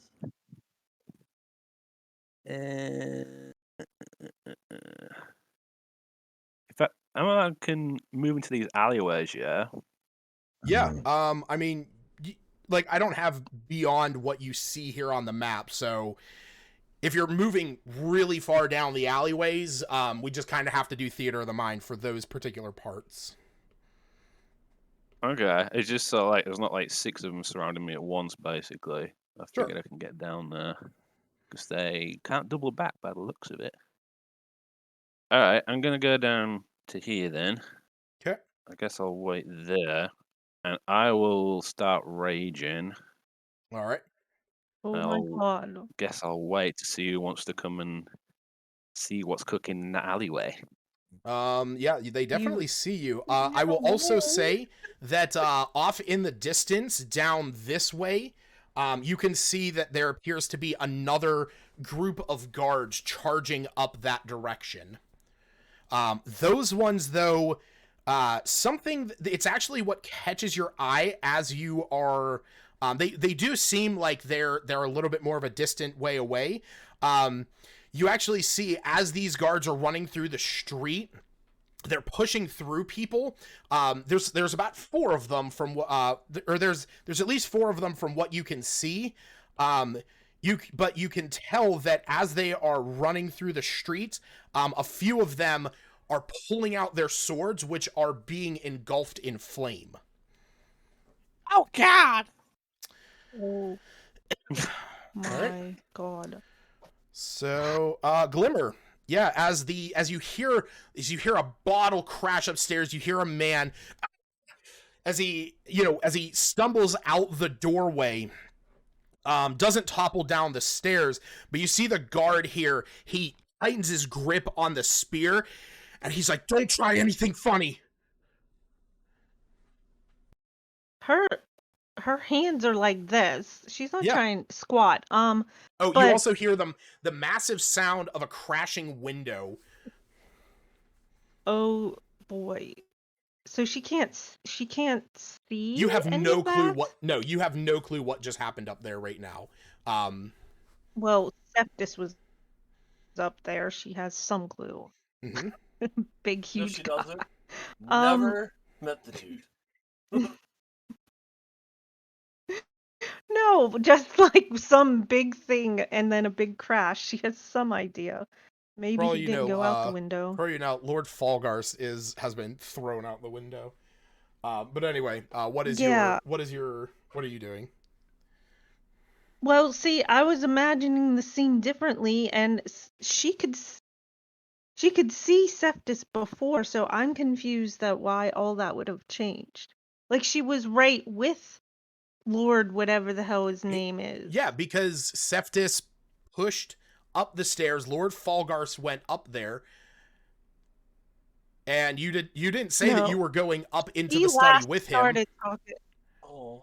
She wasn't, but I didn't think they were very far. I mean, Like I they're thought up they were in. they're up a flight of stairs and Yeah. inside of a room. The house on here is a lot smaller than what I had envisioned, but again, I Yeah. never thought I needed a map with, you know, a No, I know mansion in that's the not middle of a important. town. I was trying to, because in my head she was right next to the Lord, trying to talk with him, and had just shouted at Septis to wait, and could see both of them.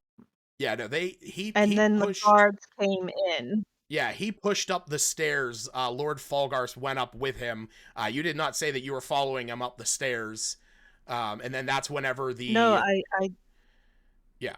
I didn't, because I imagined I could see up the stairs, because that's how stairs work. Well, you could see up the stairs, but like they're back in a room. Like they're in a room. Like I said, just from where you are, you do not have visual on what just happened. Okay, that's not how I imagined it, that's all. So I don't know what I was going to do, because I was going to Well, like I said, help you heard. heal the guy he was smashed with Yeah, you things. heard a crash, you heard a groan, then you heard an even louder crash, and I'll say that you even heard like a slightly earth-shattering thud outside. Okay. I think she would just talk to the guard and be like, this is nowhere near my intention. It definitely sounds like somebody's been hurt up there. Can I try to heal them? Do they need help? I'm not here to hurt anybody. And you see She's offering use of the healer kit and her medicine you see he's looking up abilities. the stairs, and he's like, Darius, are you all right? Do you have something to help them? And he looks at you and he's like, you can help them right now by not moving or doing anything funny. I'm not doing anything funny. Roll me a persuasion check if you want to try and at least like convince him that you mean him no harm, and that you can help heal somebody if need be. Yes, if somebody got hurt, I've got some medicine knowledge and a healing kit. Do you have a way of helping them if they're injured? And he's like looking at you with squinted eyes. He's like, we have ways of helping ourselves. He's like, but we wouldn't need that. I mean, you could have come if you weren't trying anything dangerous. Did you see me do something dangerous? And he squints his eyes, and as they move on to the guard's turns, he says, not yet.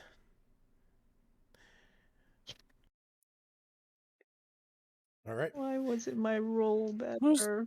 D1. Sitting here with her stupid little hands up. Oh. I need to check my spells and see which of them are really obvious. I'm thinking all of them.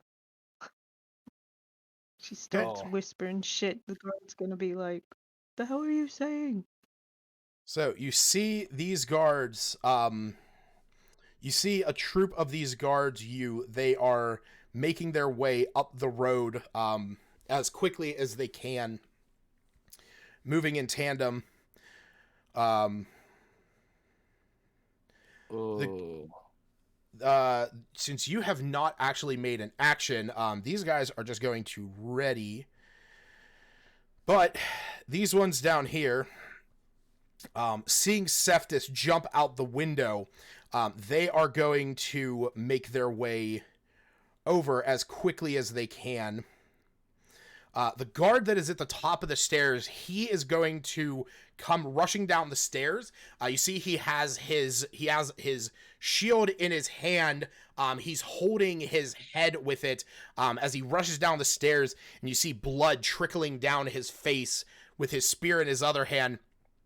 And he says, "The big one, he threw a bottle at me and jumped out the window. Keep an eye on her. None of them are getting out of here." And he rushes outside at that.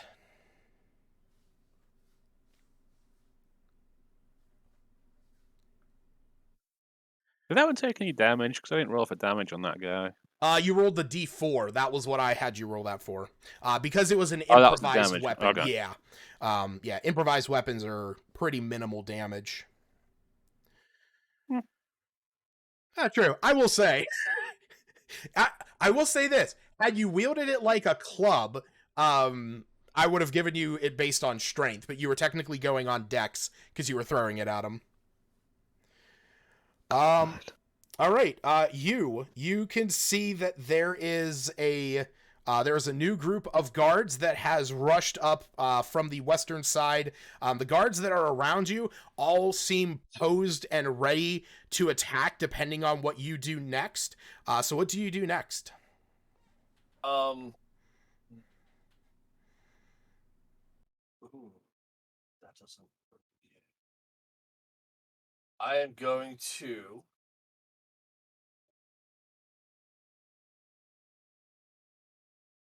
Can I tell if they have any ranged weapons on them, or do they just have bows and swords? They all have spears which have reach. So they're all able to hit you from at least 10 feet away. But you also know that spears can be thrown. And you can see that they each have like a cluster of them. So if I cast levitate on myself, can I go? Because it says I levitate 20 feet. Yeah. So when you cast that, you for 10 minutes can rise up to 20 feet and stay up there. But I can't move left and right. Correct. You could only move by pushing or pulling yourself against fixed surfaces. So like if you like pushed off a wall or a ceiling. Okay.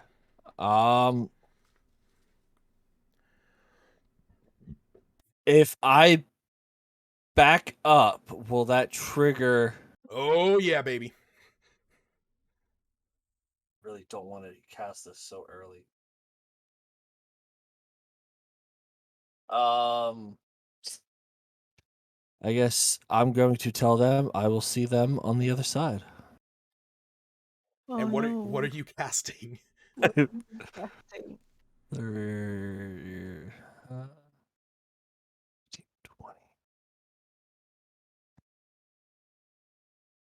I'm going to cast Misty Step.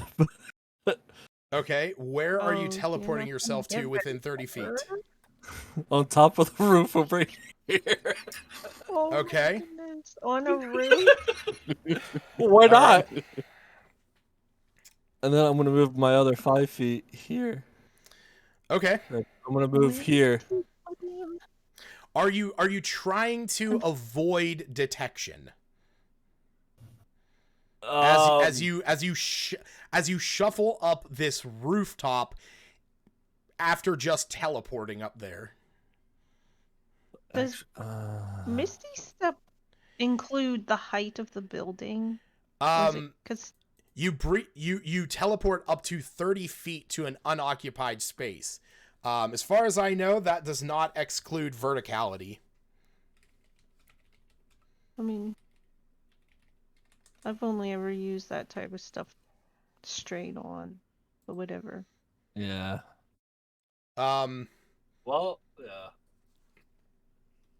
I mean, Kind of. there's like Never mind. really, the thing is that there's like, you can see, if you can see the location within 30 feet, you can you teleport to there. So like there's as long as it's within 30 feet, which, you know, I'm not getting into Pythagorean theorem here, but I mean, I'm What? gonna say You love math. 5, 10, 15, 20. That was Yeah, I'm gonna say fair. that if it's at least 20 feet over, 10 feet up, I'm gonna say he's able to get up there. So Oh, I'm sure he can get up. Just Yeah, I can. but as you're anyhow. as you're moving around up there to sort of position yourself, like I said, are you trying to be stealthy? Yeah. All right, so roll me a stealth check, because I'm kind of gonna need to know that.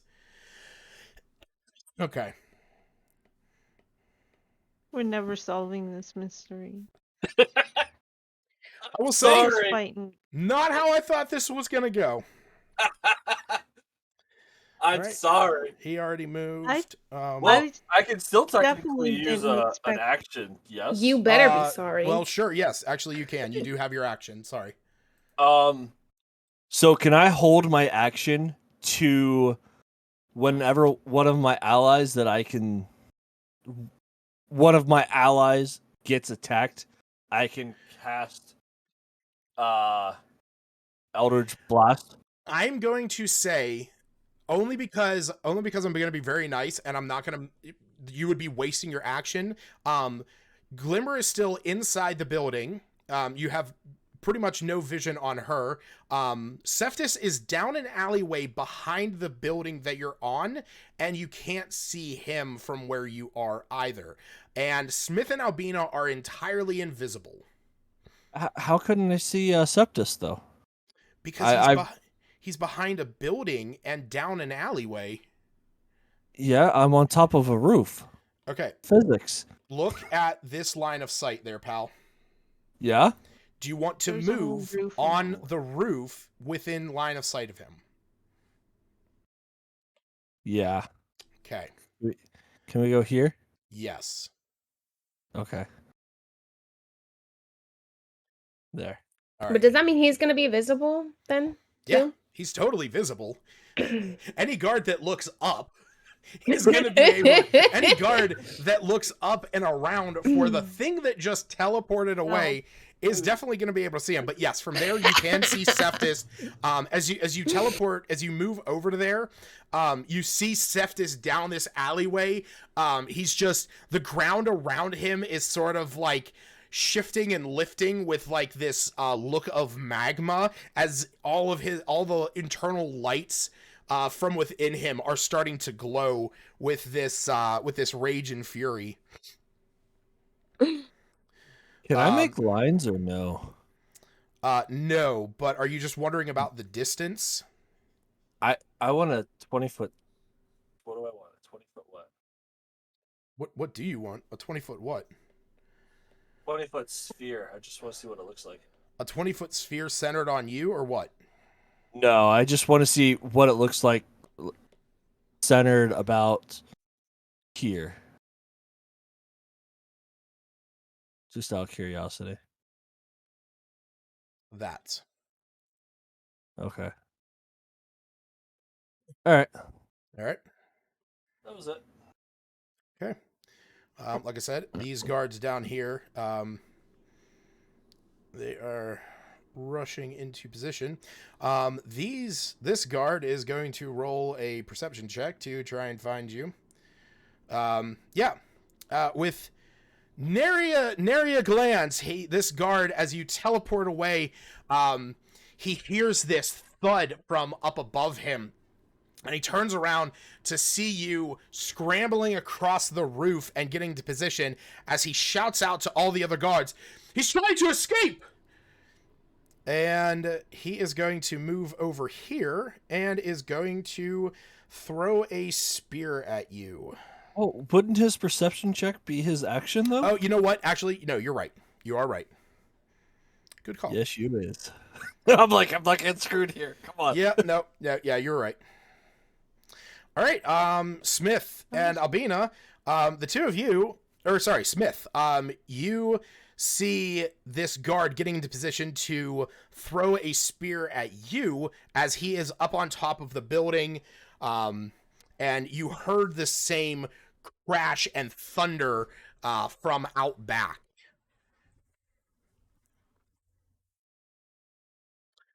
Your mic is muted. I'm sorry, you said throw a spear at you, not me. Correct. Okay. This is Can I fun. drag Albina with me? Because she's like holding on to me. Can I take her with me? Yes. Where Yeah, do you want I'll to do move? And I don't incur opportunity attacks when I'm invisible, right? Correct, because you're unseen. Yes. To left and down. Like Yes. this? Exactly. Okay. And then I'm gonna whisper, "This isn't our fight. Let's get out of here." I do need you to roll me a stealth check, though. Both of us, or Both of you, yes. okay. Gotcha. Only because there is a guard literally 5 feet away from you.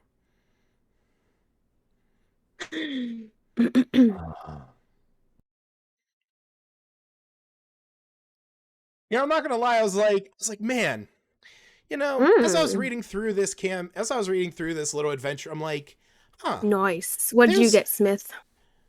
He got a 20. Yeah, you guys are good. You guys are able to slip away without issue. If Just you're not tiptoeing. Yeah, if you're not using an action, are you moving? Are you? Well, actually dashing would make you roll with disadvantage.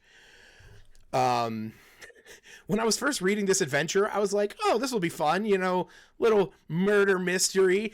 And there's even like, you know, there's even like there's a place where like some dungeon delving and a little bit of combat, and maybe there's some combat in the first investigative part. Not we want murder.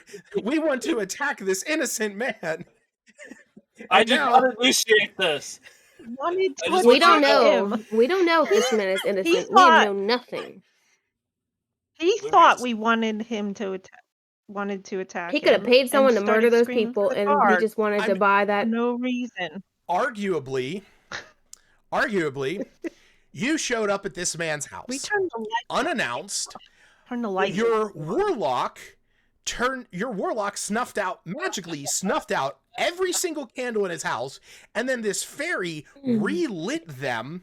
At which point, apologized. He's like, "Get the fuck out of my house!" It's all on him. It's all on him. And when you didn't, and he's like, "Please call the guards." At that point, Cephas is like, "Nah, fam, watch this," and fucking throws himself up the staircase. So, yeah, this did not go any which way I expected. Well, we still don't know if he's innocent. I mean, it might be his house, and he may not have been. That's true. You don't know if Lord Falgarst is innocent. But we're going to say that this guard, who is now been pointed in the direction of I was gonna say Kakarot, because god damn it, isn't that just the most appropriate thing? What is okay.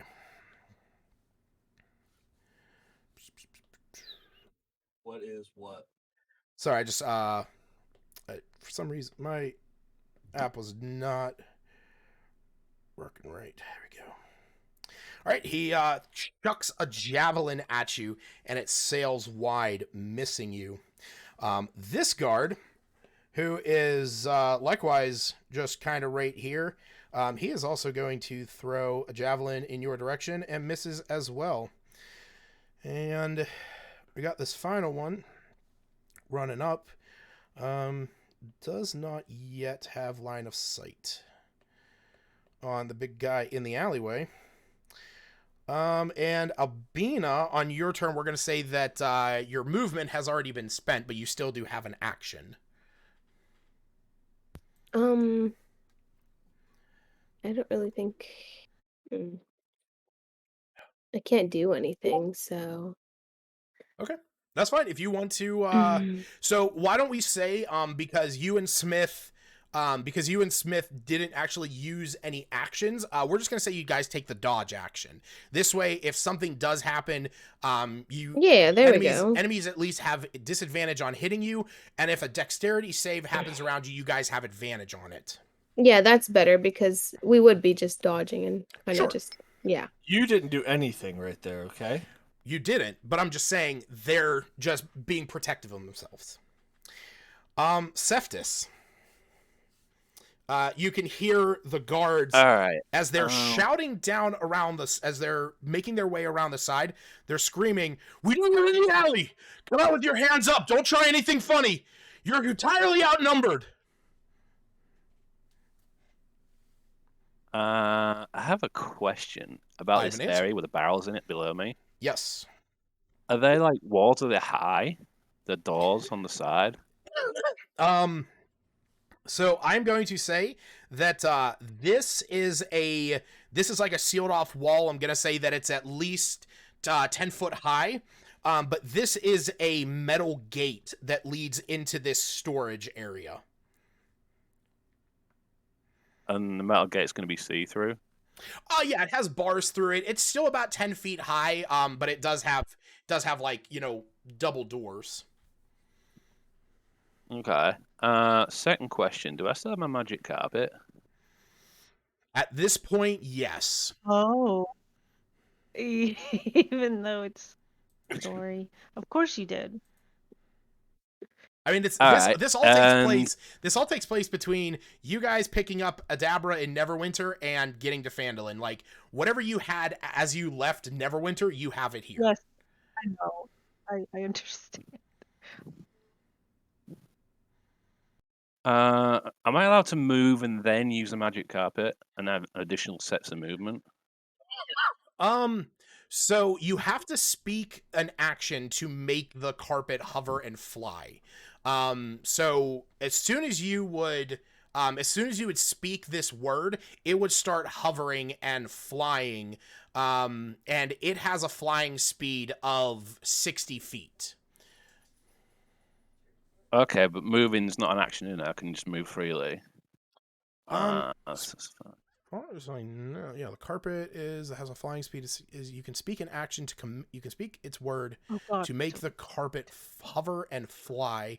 It moves according to your spoken directions, provided you're within 30 feet. I guess my question is,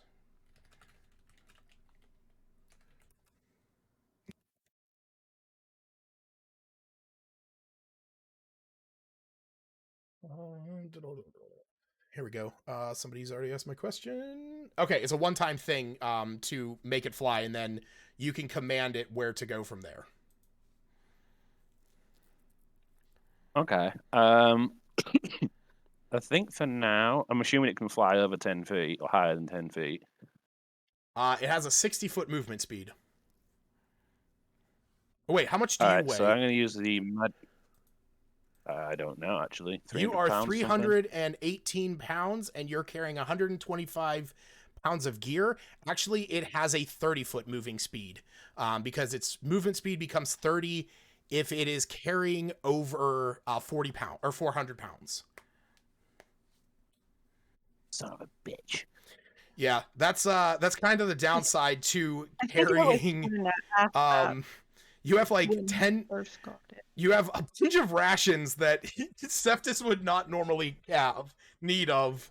Rope is always necessary.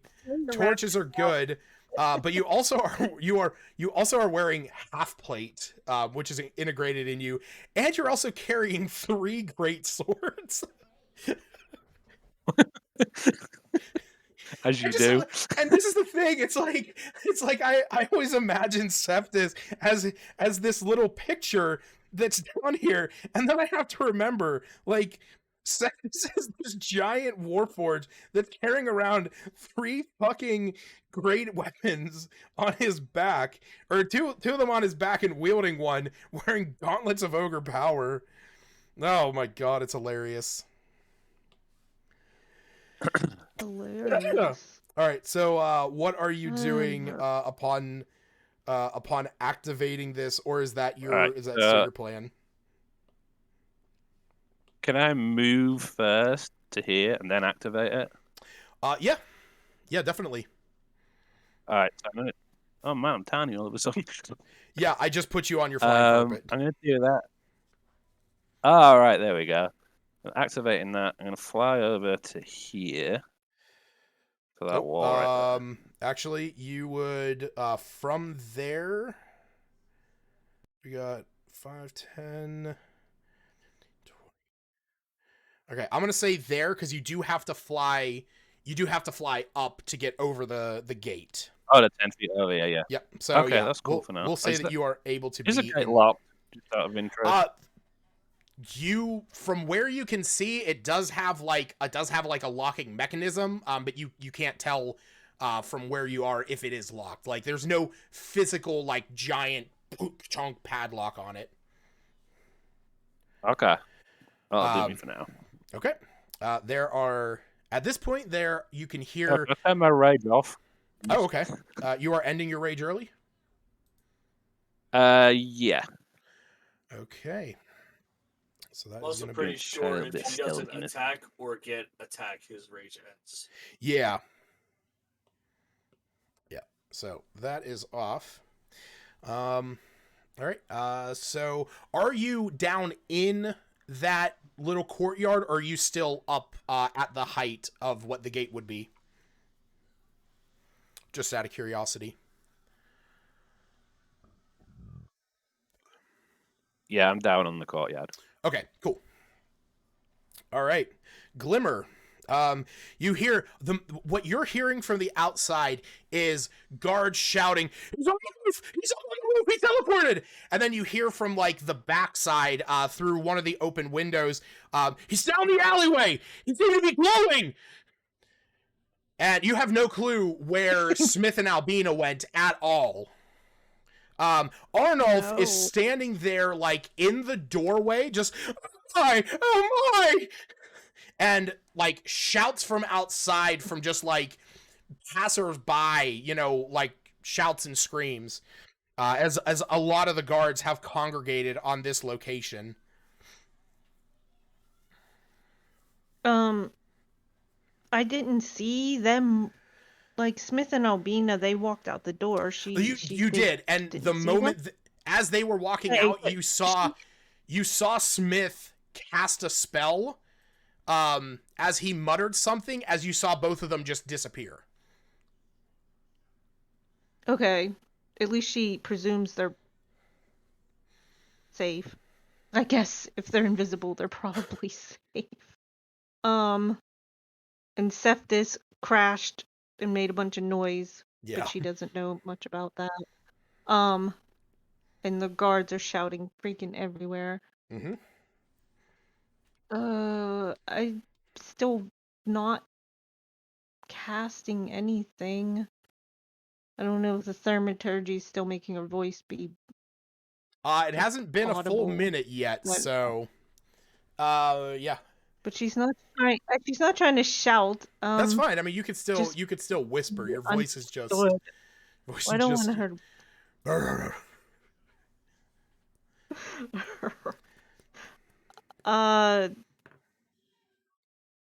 So inside is one guard she can see guarding her. Another guard that got hurt, but does she know he got hurt? Because I You could thought see- he was like, somebody smacked me in the head. He did shout that that Cephas hit him in the face with a wine bottle, and he jumped out the window, and you saw him running down the stairs. He was holding his head in the hand that he has his shield, and he had his spear in his other hand, and you could see blood rushing down his face. Also, I will say, I would say that you are 90% sure that it was blood, 10% that it was the red wine in the bottle, but like 90% sure that it was blood, just because of the way that he was holding his head. I thought it was champagne. Anyhow. Lord, whatever his name is, Falgarst. She doesn't Yep. know anything about where he's at. As far as And he's been silent. He's not. I will She say can't that hear you can him. hear like whimpering and like shouting from up there. But you don't really, he doesn't come out. Okay. Then she would just. I don't know. Well, it looks like she saw the guard, injured. Yeah. It looks like your man's needs attending to. I can still help, and kind of turns towards. And Lord Falgarst, is he okay? I don't know why everyone else is act so harshly, but I definitely did not come here Are you moving away to from this guard call. to Are you moving away from this guard to go upstairs and check on? No, she just turned her head towards where she thinks Lord Falgarst might be, just in the So you look up the with a look of staircase and into the concern, study. like Lord Fargarst, is he okay? This roll me wasn't supposed to happen. roll me another persuasion check. And to ask if she can be, will you take me outside? We don't need to be in here, maybe. Do you want to go out? I mean, are you asking him to like escort you outside, or are you asking him to escort you upstairs to where Lord Falgarth is? I guess the Lord Falgarst, he seems to have some authority right now to check on him. But she's concerned with her brand new friends, but mostly herself right now. With a 15, I'm gonna say the guard looks up the stairs. As he saw his other companion running out, he lowers his spear away from you, and he says, "Hurry, quick! If he's hurt, do what you can." To Lord Falgarst. Yes, so Not he is her, allowing. not his. Because she also said, "I see your man is hurt. Is he okay?" And then looks. Well, he already said Lord. that they have ways of helping They'll themselves. take care of them. Yeah. Okay, well, then she'll head up towards to help Lord Fargarst. Okay. As you go up as you flutter up the Little stairs, farm. you and your Drake companion, you are Walk. What's that? Walk. It's Are you calming. You're just walking? Okay. Yeah, you walk up the stairs. Well, calming looks intimidating to I mean, you're also a some fairy. I people. don't necessarily think you're that intimidating. I'm Well, just saying this guy personally. just shouted at everyone the whole time. I feel But like yes, Lord Falgarth would be like, no flying creatures, you're a dragon and a fairy. so you Anyhow. you get up to the top of the stairs. You see that this study has been especially the desk just been ripped apart, drawers taken out of it, papers strewn about, like table and chairs overturned. In the corner with his knees almost pulled up to his chest, cowering behind behind the chair that he was thrown into. You see Lord Fargars there.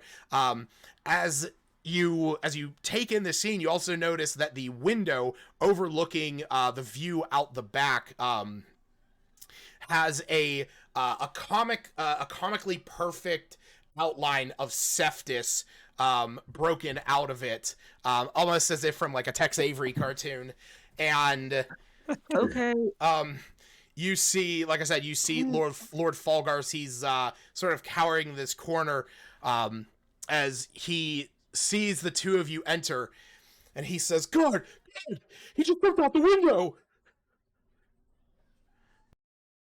Are you okay? I can help with that, and points to the window. Are you gonna go My stop thought your for helping rampaging with beast? that is,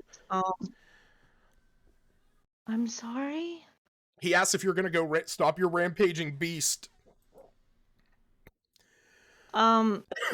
We can look into that. Yes, Rampaging I meant, beast. can she immediately see Cephas out the window? No, I you do presume not. no, In 'cause fact, he's totally in gone. fact, all you can see is a group of guards that is cautiously but purposefully with spears drawn, swords in front of them, beginning to make their way around down the street and around this corner, Okay. down to where Cephas is currently located. But she asked him if he's okay and said she can help with the window. My thought, touch out of game, is to use marvelous pigments and to draw another window. If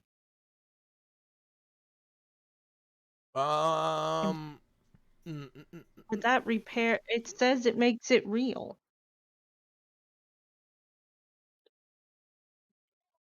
At least a temporary window. So takes. I'm gonna say that the window that is here, it would take you at least a minute to paint this, because it says it takes 10 minutes to cover 100 square feet. So just kind of dividing that down, I'm gonna say that it's gonna take you at least a minute to use that and fix his window. But he does say that when you ask if he's okay, he says, "I've received a scratch on my arm, but I feel I might live."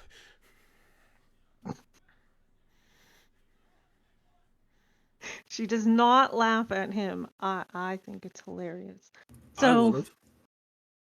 just out of game. Well, maybe she laughs while she's painting the window. It says typically found in 1d4 pots, and I forgot to ask about rolling for them. How many pots I get to have? You have 4.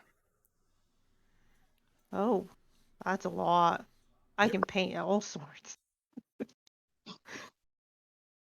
Yeah, so I'm gonna say that, like I said, I'm going to say that this is at least 10 square feet toss that you some have kind to of paint. simple bandage at him for his scratch Sure, from your. and say, Do you have a healer's kit or something like that? Uh-huh. Do you have a healer's kit? That's what I couldn't find. I did. You did? I couldn't. I put them in. I couldn't find them. Yeah, I have your Did you? kit. Why do you have a bag of sleepweed? Oh, that was something I was gonna ask. It's not part of the game. I was gonna ask you about it. It's not Okay. supposed to be there. All right. Yeah, I'll say you have. I'll say that you have at least something to toss to him, a bandage. And say, you have authority here. Find your courage and put a stop to this. As he's like, as This you is throw a bandage at him, far he's too much. he's looking at it. And he's like, "I'm a simple vineyard owner. My wife and child are out at the shop at the moment. I was up here reading a book. You barged into my house, and then you threatened me, asking me about something that happened 5 years ago. I have nothing to do with it. What authority do you think I am carrying around here?" You could call off the guards. You You're a tried to. lord of a That manor. that You're a lord of monstrosity a tried to kill me. Absolutely not. I want him apprehended and brought to justice. And we were How going to say about for that. myself? As you are beginning to stir the pot of paint, the guard behind you, What's that? The guard didn't hear my conversation about helping fix the. No. That's the thing. The guard behind you, he says you've been cooperative since, or he says you've been cooperative up until now. Maintain it, and you will find a lesser sentence.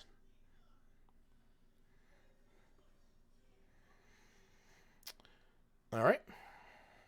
It wasn't supposed to go this You're right. It really wasn't. Not at all. way. Maintain it. Your sentence will be lesser. I'm not supposed to have a sentence. That's great. That's so I didn't great. hurt anybody. Be like, you hear that, I'm Smith? fixing Let's get all the away. problems. Hurry. Ugh, You take 6 points of damage as one of the no. one of the spears hits you in the arm. Uh-oh. This guard is going to come down here. Sorry, what'd you say? Did you say something, Aaron? No? Oh, okay, I cool. said all. Oh. Oh, he can't move that far. These guys are moving down the alley. This guy. Check a spear up at you. Same with him. This guy inside. Everyone's throwing He is. spears at me. He's just preparing his actions.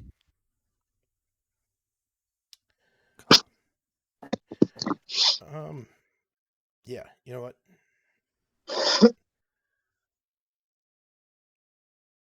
All right, it's your turn. All right, Lucas. Right here. Can I get that 20-foot sphere?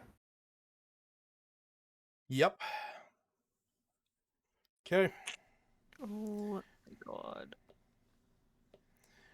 What's the save on it? 15. Save is 15.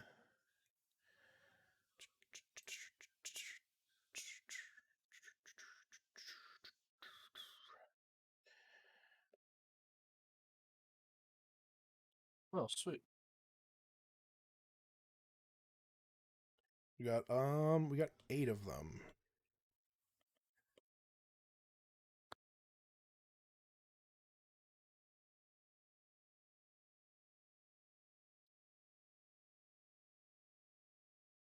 Yep, one of them succeeded.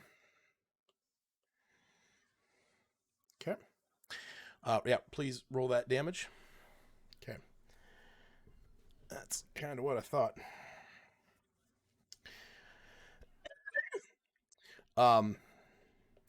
As you point your staff down in their direction, you unleash this ball of fire.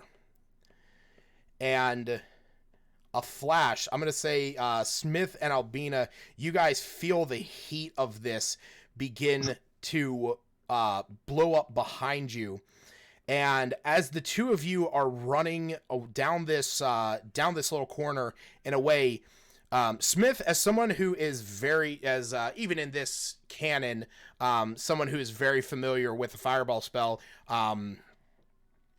this seemed rather egregious. That as you turn back, you see that you see 7 of these guards have fallen, and the one that is still remaining has been singed and burnt to a crisp as he weakly holds onto his spear in sheer defiance of death. Damn. You was Yeah. gonna say it didn't have to go this way. You did, you! Is that your whole turn? Yeah. Okay. I needed snacks, guys. Oh, that's so Ridiculous. great. What did G6 do? Oh. as these guards are starting to make their way down the alleyway, Smith, you hear them shouting to one another, the ones that were standing there right in front of you, down here. As soon as that fireball goes off, you see them turn around at the horror and the sight of these dead guards. As this one, the one that moves up, he looks around the corner at seeing the shadows cast on the walls. He goes, "By the gods, let's go! Call the gods! Call the eternal flames!" All right, Smith, it's your turn. Damn. I'm gonna move to the left side and down to the left, down and left. Yes. Okay. And take Albion with me. All right. The We'll just both continue to And just be dodge. thinking, holy shit, holy shit, holy shit, as this fireball exploded right behind us. all right. This guy. As we hear him say, "It didn't have to go this way." Yeah. Yeah.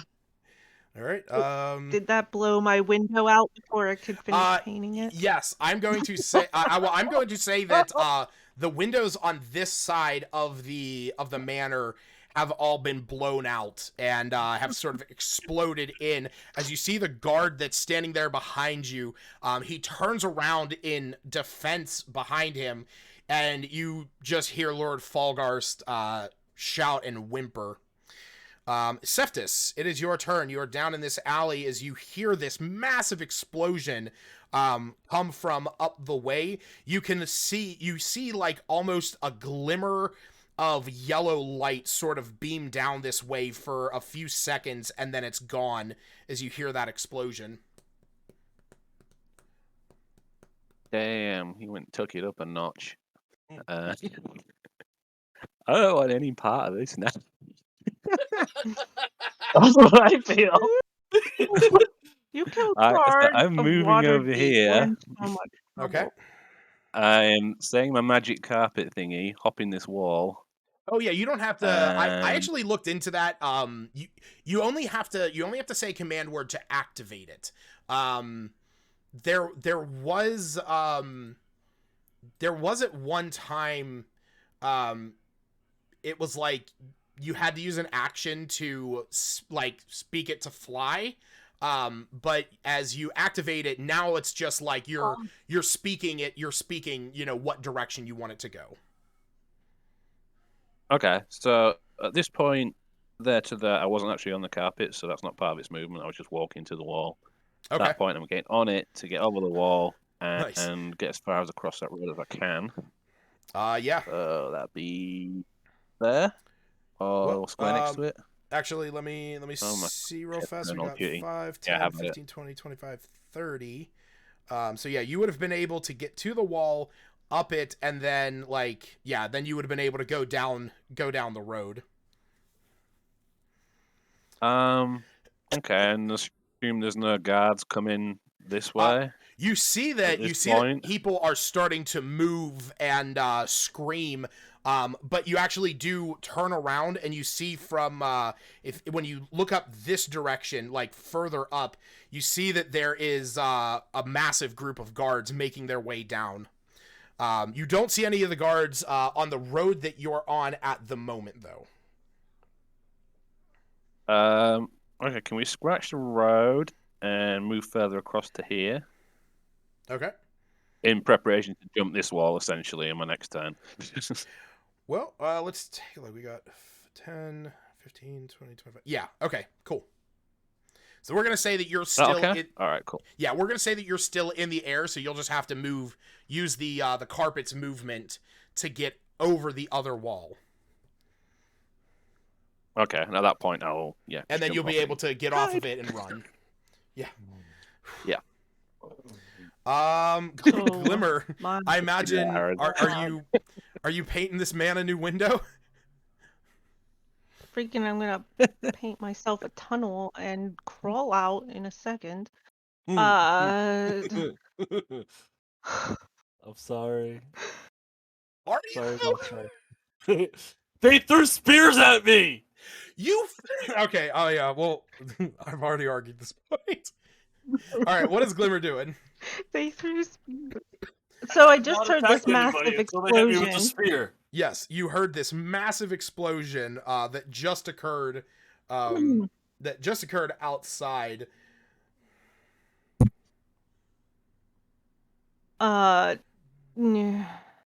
This is gonna be so bad, so bad. So, right, and the guard that was guarding me turned around like, holy shit, Yeah, windows, you can see that he is now explosion. like you can tell just by his body language, because this is all happening almost instantaneously. Like he is going to rush down Really the stairs. bad. Yeah, so he's gone.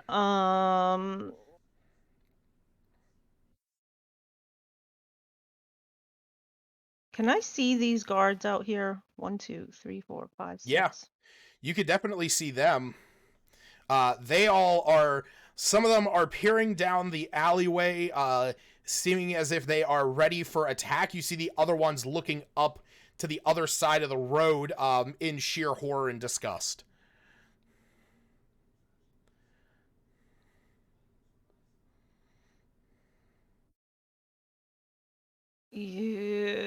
Yeah.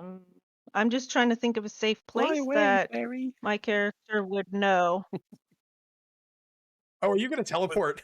because yeah, totally. This is way beyond like just because a ghost appeared in front of her. Okay. But she's gonna bring the Lord dude with her Okay. and the dragon, but that's Yeah. just the given. She Obviously. can't see anyone else. I mean, the other guard is literally right behind you. But if you don't want to take him, no worries. Freaking, he can just. Well, I I mean, was thinking she'd take like she can't cast it twice. I can't use it right, twice, can right. I? No, It's one action well, you each can use it time. 3 times. Um, Yeah, but in a situation like this, I can't use oh, it and then use it again. you use an action, right? So yeah, you cannot use it and then use it again in the same turn. No. So where do you wanna teleport you and Lord Falgarst? You was not going anywhere. Yeah, You was staying on top of the roof. I didn't make background it's enough fine. to say whether she knows You any place in no, it's Waterdeep. you can. I will say that you are like Waterdeep is one of the major cities in Faerun. It has a permanent teleportation circle that you could teleport to. It's in Oh, one of the grand colleges.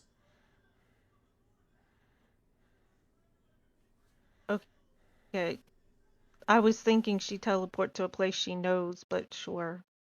I mean, if you know of the permanent Think circle, so. like we can say that you know that. Otherwise, if you want to teleport somewhere that you specifically want to come up with, that's entirely up to you. As long as you I say want to that you're stay in Waterdeep. I don't want to take this guy okay. out of his city. That's fine. I'm thinking the only places she would know background wise would be in the Feywild, so that's ridiculous. No, yeah, like I said, you can definitely teleport to the to where the college is. She would just say, I'm taking you somewhere safe. This has gotten way out of hand, and teleport herself. I mean, I was Does hoping to get outside and teleport all of us, but you all ran in 10 different directions. So sorry. I need you to roll me They're a people persuade. I I can need you to roll me a persuasion check. It needs to be a willing uh creature. So you have oh, yeah, it has to it is you and up to 8 I thought willing it would creatures. be people Nope. I thought it was people you can see. It is 8 creatures you you. can see. This spell instantly teleports you and up to 8 willing creatures. I need you to roll a persuasion check to convince Lord Falgarst that you are teleporting him to somewhere safe and not to his imminent doom.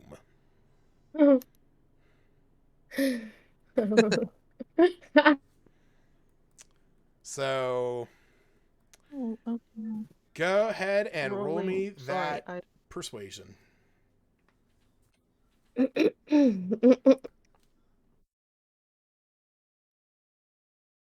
Oh God. I guess he's gonna maybe die accidentally in this firefight, so that'll be terrible. So as you are beginning to cast, as you are casting this spell, like you're like what do you say to him? Come with me if you want to live. That almost might be appropriate. I'm getting myself out of here. I want to stay alive, and I don't need you to die. And You can come with me or stay in this firefight. as you say that, he pulls away from you, and he says, he says, "I am not going anywhere with you. You would take me to the depths of hell." And presuming with that, you and your Drake teleport out of there.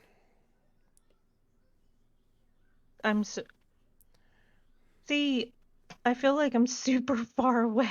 I suppose I would on I the could other teleport myself back. You were right in the middle of Cephas and I. You're like the middle point of everybody. Let me see here. Where Yeah, is if I could have, I don't. Damn, Cephas is I a was lot trying to further than I save this thought. guy's ass. Where did he? Yeah, I'm I know going, every dude. time I try to find him on the map, I'm like, where is he?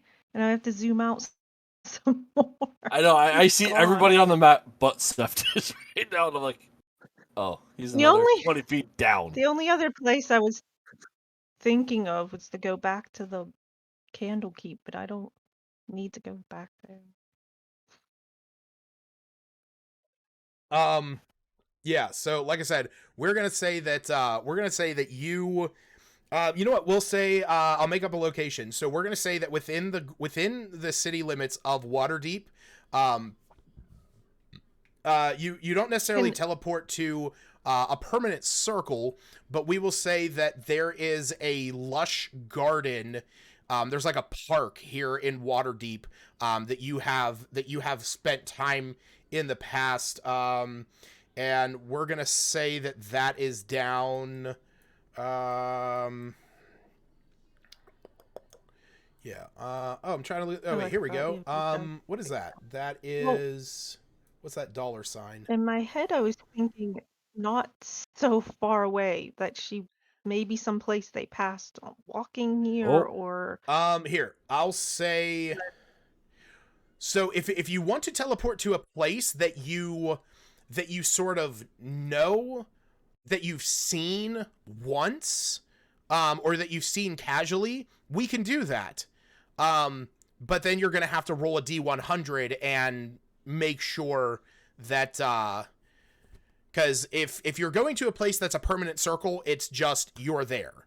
If you're going to a place that you're very familiar with, you still have to roll a D100, and there's a percentage chance that something happens. If it's just a place that you've seen casually, then you could go there, and there's a higher chance. So do you want to go somewhere within the city, or do you want to go to the permanent circle in the Wizards College, or do you want to go to what I'm going to determine you would definitely know is known as the Hero's Garden?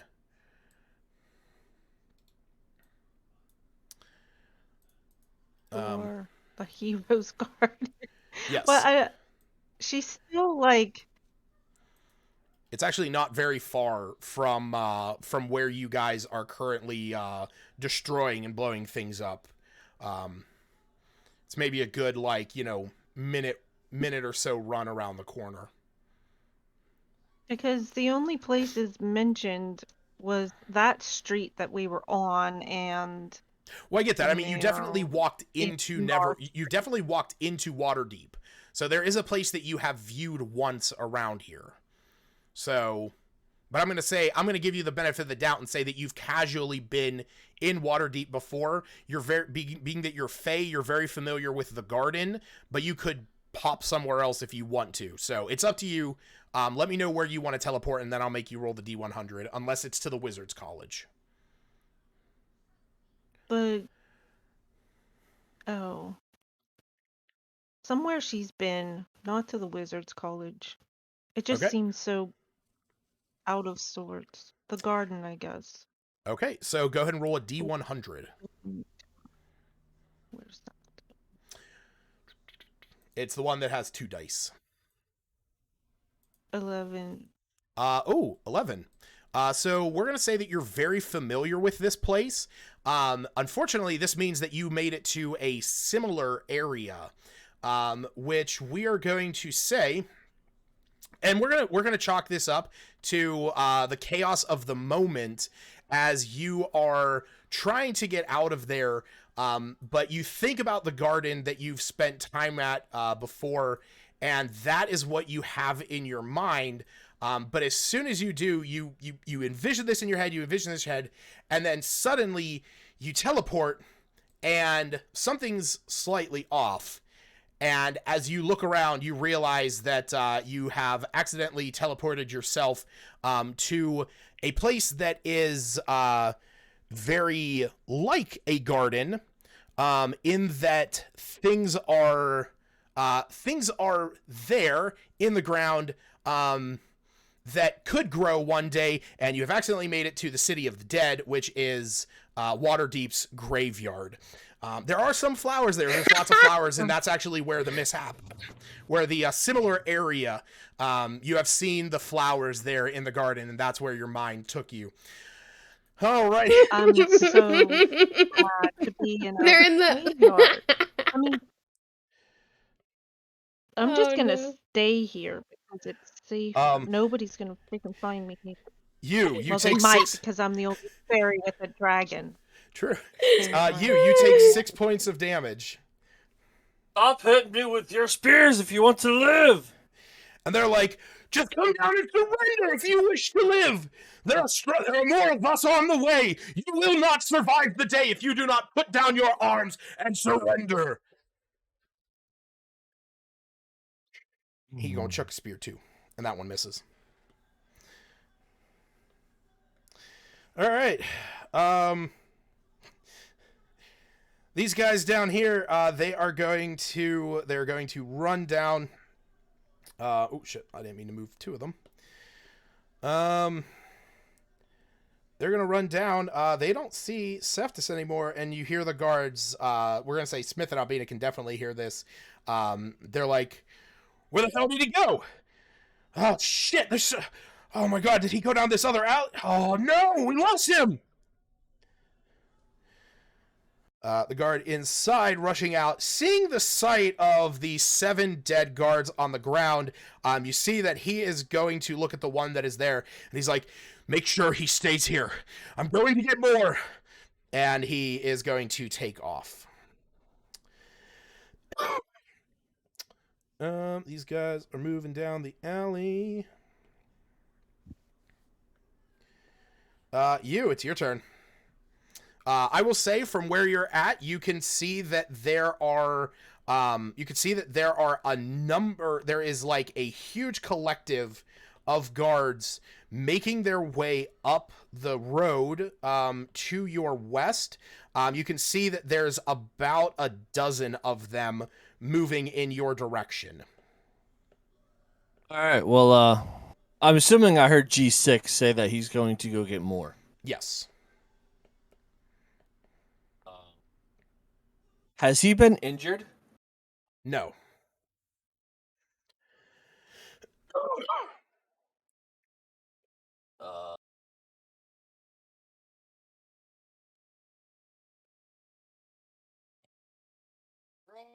Damage. Well, all right. Let's finish off G12. Okay. 16 hit. Actually it doesn't. Oh wait, actually it does. No, it does. Yeah. Um, 6 damage. you see this the one that you are shooting. He looks down in this direction, where you can see like a crowd sort of moving, like people are scattering, but you see there's like a group of people moving in your direction, a few blocks away. And as soon as this guard gets hit, he looks and he tries to shout out. He's like, "Don't group up!" But he can barely get the words out. So that is your first attack with Eldritch Blast. Is he still alive? Oh, sorry, no, you fucking murdered him. Okay. I was gonna say, and then I guess the second one's going after G6. Okay, roll to hit. You fuck. Yeah, that one misses. All right. Well, now I'm going to move down the side of the house. How much Right. more room do I have to I'm gonna say just beyond that, like the house that you're on there, it's more of like a duplex almost. So it goes down over to another street on the other side. Okay. Well, I want to go cattywampus one more to the left, but Okay. How do you want? yeah, catty corner, cattywampus. Yeah, I got you. I like that other option. I know what it means. All right. So are you trying to hide up there? I'm trying to break line of sight. Okay. All right. This guy definitely was watching you the whole time. He is not able to see beyond this break because there is a slant to the house. Right. That's why I went back Yeah. one. Yeah. And then over. Oh, so shit. Did not mean to move him. I know, right? Trying to just move the map and you accidentally click on somebody. Yeah. All right.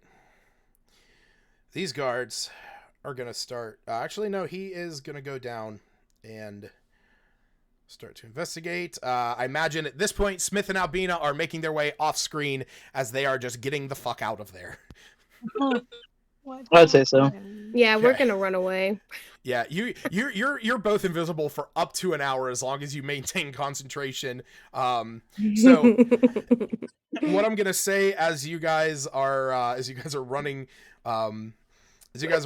off screen. Are you? As you guys are running off screen, you can actually see a group of guards making their way up this way that are wearing much larger and much heavier armor. You see that they each have long swords as well as heavy crossbows that are set onto their backs, and as they're running up, they all have their swords out, and similar to Albina, you see that they are, because I know that you have your shield can allow you to do this, but as soon as they pull their swords out of their sheaths, they are ignited in flame. Because I believe your shield can do that. I think that's something I gave you. Yeah. Yeah. The Shield of Tempest. This guy, he's gonna run around. All right, and then Seftis, you said that you were gonna clear that other one and make your way down these back alleys. Indeed, yes. I suppose you'd let out a little sinister laugh as well. 'Cause I kind of appreciate what's been going on. Okay. Glimmer, you're currently in a graveyard. You don't really hear anything going on around you. But Okay. Does she even know where she's at? Like, does she recognize this graveyard? I will say that you definitely know that you're in the graveyard of water. I mean, you know that you definitely feel that you never left Waterdeep, but you're just in a graveyard. Okay.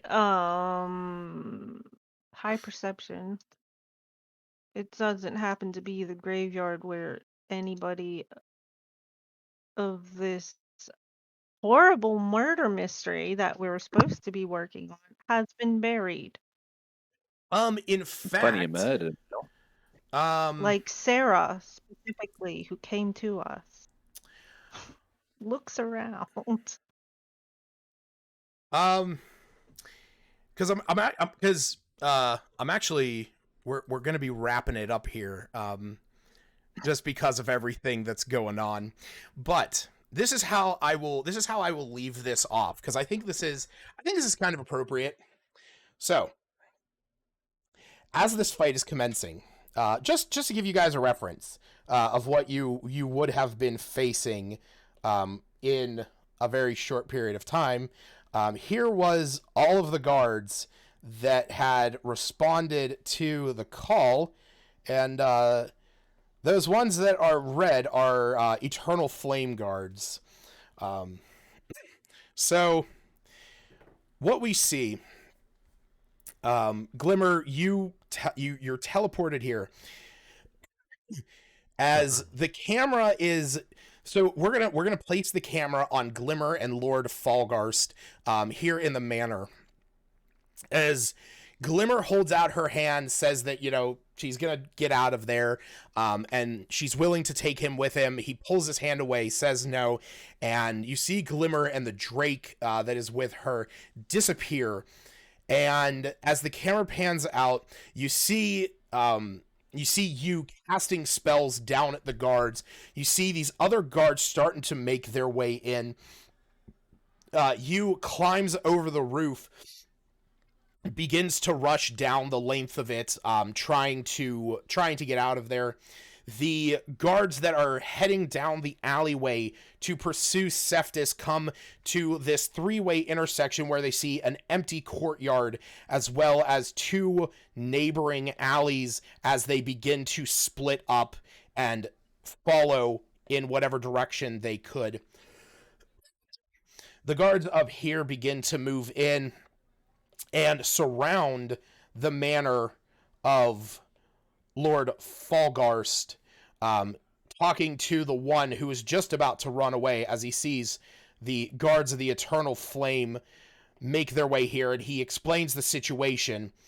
As this happens, you see the large platoon of guards that has arrived.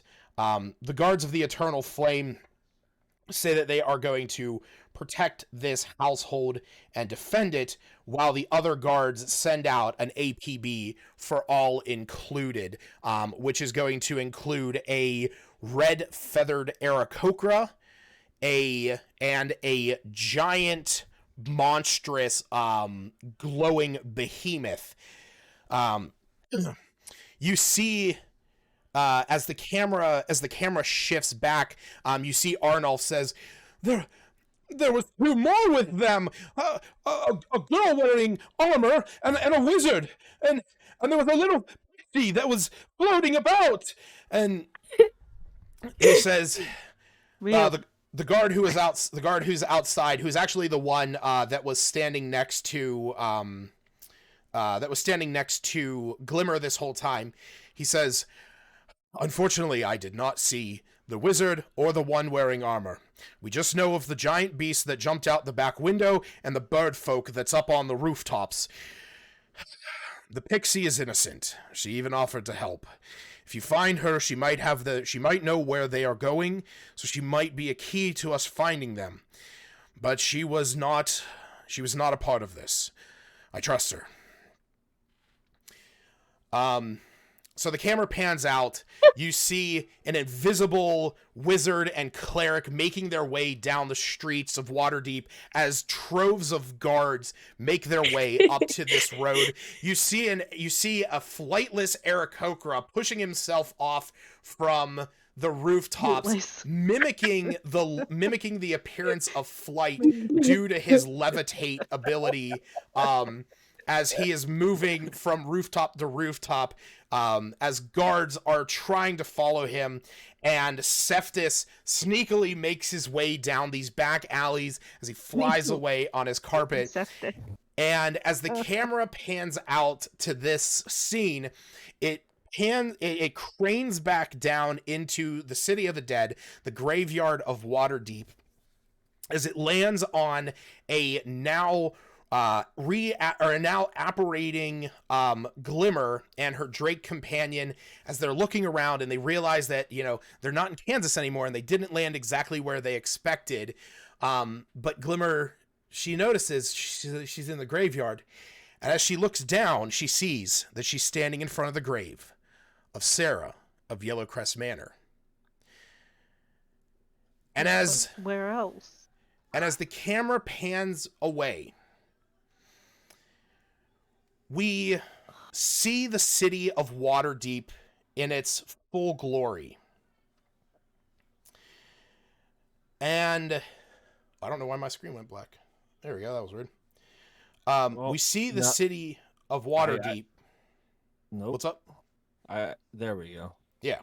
We see the city of Waterdeep as it begins to zoom away from the site of the city. As the camera cranes back out, there's almost a sheen to this image, a glassy look to it. As we see a group of 5 adventurers sitting around a table, as a stout woman with a long nose has her hands surrounding a crystal ball, and she looks up at this Aarakocra and at this Warforged barbarian. She says, "Oh, you wish to know the outcome of this little adventure you're on? Chaos. Death. I suggest when you arrive in your location of Waterdeep in 2 days from now, that you do not follow the paths of your alternate selves." And that's where we're going to end. And next session, we're going to pick up as you guys are entering Waterdeep. And don't make any mistakes.